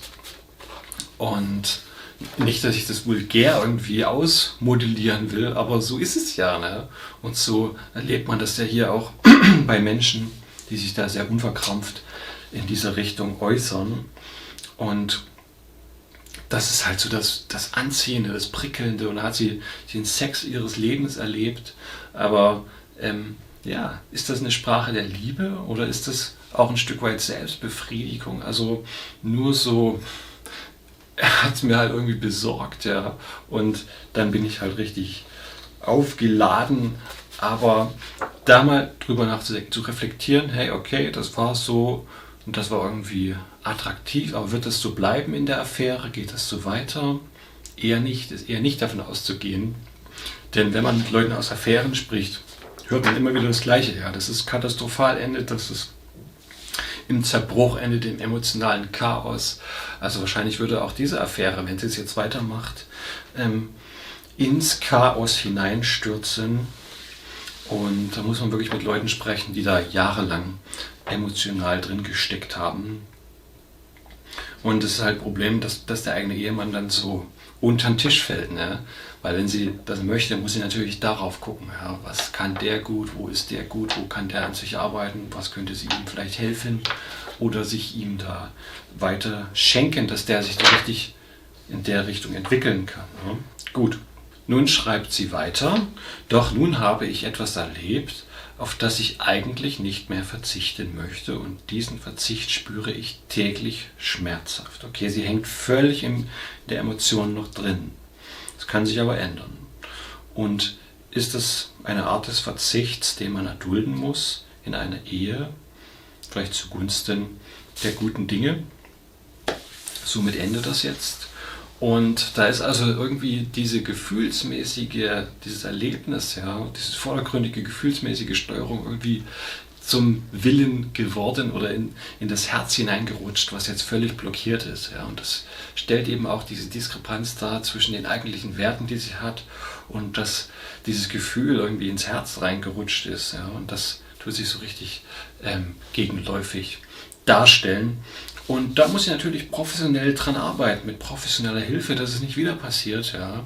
Das ist auf jeden Fall wertvoll und gut und richtig, das zu tun und da zu gucken, hey, wo kann ich daran arbeiten, überlegen, dass es nicht wieder geschieht und dann auch ganzheitlich überlegen, okay, da gibt es auch Bekenntnis oder Seelsorge oder Beichte und kann ich das in Anspruch nehmen, ja, um da auch ganzheitlich heil zu werden und Vergebung zu erfahren, so wie Jesus das ja auch anbietet. Und das ist eigentlich der Königsweg und dass Therapie und geistlich gewirkte Praxis ineinandergreifen, sich gegenseitig ergänzen, denn beides ist nicht das Gleiche und kann sich aber wunderbar ergänzen. Und dafür gebe ich es natürlich auch gerne zum Besten, dass Menschen da geholfen wird oder dass sie Hilfe erfahren können. Und ja, grundlegend werden wir aber erst aktiv, wenn das Kind in den Brunnen gefallen ist. Und da müssen sich natürlich auch Gruppen, die solche Überzeugungen vielleicht mit sich tragen, sehr zurückhalten, ja, weil das jeder Mensch für sich auch ein Stück weit selber kultivieren muss. Und sobald es übergriffig wird und man sich da einmischt in das Leben der Kinder oder in irgendwelche Gemeindemitglieder oder sonst irgendwas, da wird es natürlich schnell übergriffig, ja, wo wir nichts zu suchen haben in Beziehungskreisen oder Geflechten, die uns nichts angehen oder persönliche Überzeugungen, sondern wenn jemand sagt, okay, ich leide darunter und ich will Veränderung erleben, dann kann man da in Gespräche treten und sozusagen Hilfestellung geben oder seelsorgerliche Hilfestellung. Und das unterscheidet uns dann letztendlich auch von einer abgefahrenen, neurotischen Endzeitsekte. Okay, nun möchte ich gerne zum Schluss kommen und das nochmal ein wenig auf einen Punkt zusammenfassen. Wir haben einiges gehört über die Macht der Maske, über historischen Hintergrund, wie brillant eigentlich Jesus seine gute Nachricht, das Evangelium von Kreuz und Auferstehung auch rüberbringt. Natürlich war er das Ganze noch nicht, aber dennoch vergibt er dieser Frau. Die Geschichte hat überlebt. Sie hat uns so viel, einiges zu sagen, was ich hier Gutes rausziehen kann. Dass Jesus die Sünderin annimmt und ihr vergibt. Natürlich ist er der Experte für die Sünde. Ja. Die Lisa oder in unserem Beispiel hier, die hat es für sich irgendwie festgestellt. Sie hat gegen die inneren Werte verstoßen oder auch die Isabel ja vom Anfang. Sie hat eigentlich, als sie dieses Bild gesehen hat, hat sie für sich festgestellt, hey, da verstoße ich gegen meine inneren Werte. Ja. Also wenn ich so eine Diskrepanz in mir wahrnehme, kann ich das jetzt hier mitnehmen und reflektieren, okay, das kann ich mal überlegen, da kann ich mir auch Hilfe holen, da kann ich Veränderung erleben. Wenn ich merke, ich habe da irgendwie ein Problem und das passiert mir immer wieder oder ich gerate immer wieder an solche, ja, Aufreißer-Typen, irgendwie solche Macho-Typen, die vielleicht wirklich das gut finden, irgendwie also Frauen flach zu legen, muss ich ja wirklich mal so sagen. Ich gerate immer wieder an diese Typen, ja, dann musst du dir professionelle Hilfe holen, dass du es nicht wieder erfährst. Ich habe auch mal von einem gehört, der so gelebt hat, ja, der das dann gesagt hat, dass jeden Morgen, wenn er aufgewacht ist, dass er sich so, ja, wie so im Blutrausch gefühlt hat, also ganz schlecht irgendwie, dass es ihm total mies ging, wie als hätte der irgendwie Menschen niedergemetzelt, weil er halt in seinen Affären, verschiedenste Affären parallel laufen hatte und ja dann morgens aufgewacht ist und dann kam so richtig diese Scham und dieser Ekel, dieser Schmerz über ihn, also so richtig abstoßende Emotionen, was er da an sich wahrgenommen hat und das dann auch verändert hat und kultiviert hat, also seine Sexualität mit einer Frau kultiviert hat und nicht in einer wahllos lebenden Beziehung. Also wenn du merkst, du lebst vielleicht so und es tut dir megamäßig schlecht und du verstehst das jetzt irgendwie und es fällt dir wie Schuppen von den Augen, na dann herzlich willkommen, Veränderungen in Anspruch zu nehmen und zu erleben. Das ist eigentlich so die Kernbotschaft, die wir persönlich mitnehmen können. Natürlich haben wir auch eine gesellschaftliche Botschaft, dass wir nicht in die Blaming-Kultur abkippen und dass wir verstehen, hey, sind wir doch vorsichtig mit unseren moralischen Ansprüchen, mit unseren Sanktionsmodellen, also den Maßnahmen, ja, die wir verhängen und ganz vorsichtig, wenn wir dort in Verantwortung sind, dass wir das wirklich auch mit allen Fachleuten ganz klar absprechen und eine offene, meinungsbreite Vielfalt, Diskussion zulassen und auch Leuten, dass wir die im Blick haben, die unter den Sanktionsmodellen leiden, Kinder, Jugendliche, Menschen, die wirklich massive Erkrankungen haben, die diese Maßnahmen nicht mitmachen können oder die an Vereinsamung sterben und so weiter. Dieses ganze krasse Thema, ja, dass wir das natürlich auch gesellschaftlich bearbeiten, aber natürlich auch persönlich. Hey, gucken, wo bin ich da am Kipppunkt sozusagen, ja, es wird ja ganz viel von Kipppunkten uns erzählt, das Klima kippt und alles, aber hier, hey, ist das direkt vor unseren Augen, was da kippt, was man alles super sehen kann. Also sind wir dort Gesandte an Christi Stadt, wie das auch formuliert wird im Neuen Testament. Ja, ihr seid Gesandte an Christi Stadt, die Botschaft der Versöhnung weiterzugeben und zu bringen, sozusagen auch den Shalom, den Frieden Gottes in die Welt zu tragen und neben diesen sanktionierten Töchtern zu stehen, die also hingezerrt werden, in die Mitte gestellt werden und dargestellt werden, dass es nur die Verbrecher sind, ja, die wir jetzt nochmal beseitigen müssen, so wird es ja oft formuliert. Da habe ich eine ganz harsche Geschichte gehört von einer zierlichen Frau, die in der U-Bahn gefahren ist, ja, die eine schwere Angsterkrankung hat, also reflektieren wir das mal. Es gibt tatsächlich Menschen, die wurden vergewaltigt, da hat der Täter ihnen den Mund zugehalten, von hinten vielleicht sogar mit einem Stoffhandschuh oder einem Lederhandschuh. Und jedes Mal, wenn sie sich so eine Maske aufsetzt, wird sie massiv an diese grausame Tat erinnert. Er wurde vergewaltigt, ist völlig traumatisiert, ihr Leben ist ruiniert. Dann geht sie da in die U-Bahn, kann ihre Maske nicht aufsetzen, er weiß, sie unter einer schweren Angsterkrankung leidet. Und dann kommt dort so ein riesiger Kerl, so wie ich, so ein großgewachsener Mann, massiv in der Lederjacke, setzt sich für diese Frau und tut sie voll fertig machen, dass sie daran schuld ist, dass wir hier alle das erleiden müssen und so weiter. Also das ist passiert, ich war nicht dabei, sonst hätte man da wirklich auch mal einschreiten müssen. Aber ja, stellen wir uns neben diese sanktionierten Personen, neben diese Frauen, die fertig gemacht werden, vielleicht sogar wirklich sprichwörtlich diese arme Frau da.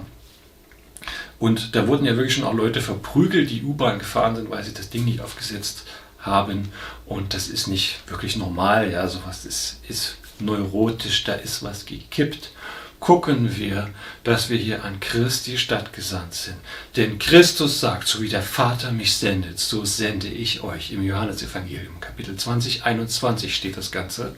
Da hat Jesus das gesagt, ja, der Auferstandene, so wird er beschrieben im Johannesevangelium. Ganz anders wie in den anderen Evangelium. Wie der Vater mich sendet, so sende ich euch. Und was steht denn hier in dieser Geschichte? Suchen wir das subversive Momentum des Christus, tragen wir es in die Welt hinaus und reißen ihnen die Maske der Scheinheiligkeit von der Fresse runter und offenbaren ihre hässlichen Fratzen. Und dafür sitze ich hier und sende das raus. Attacke.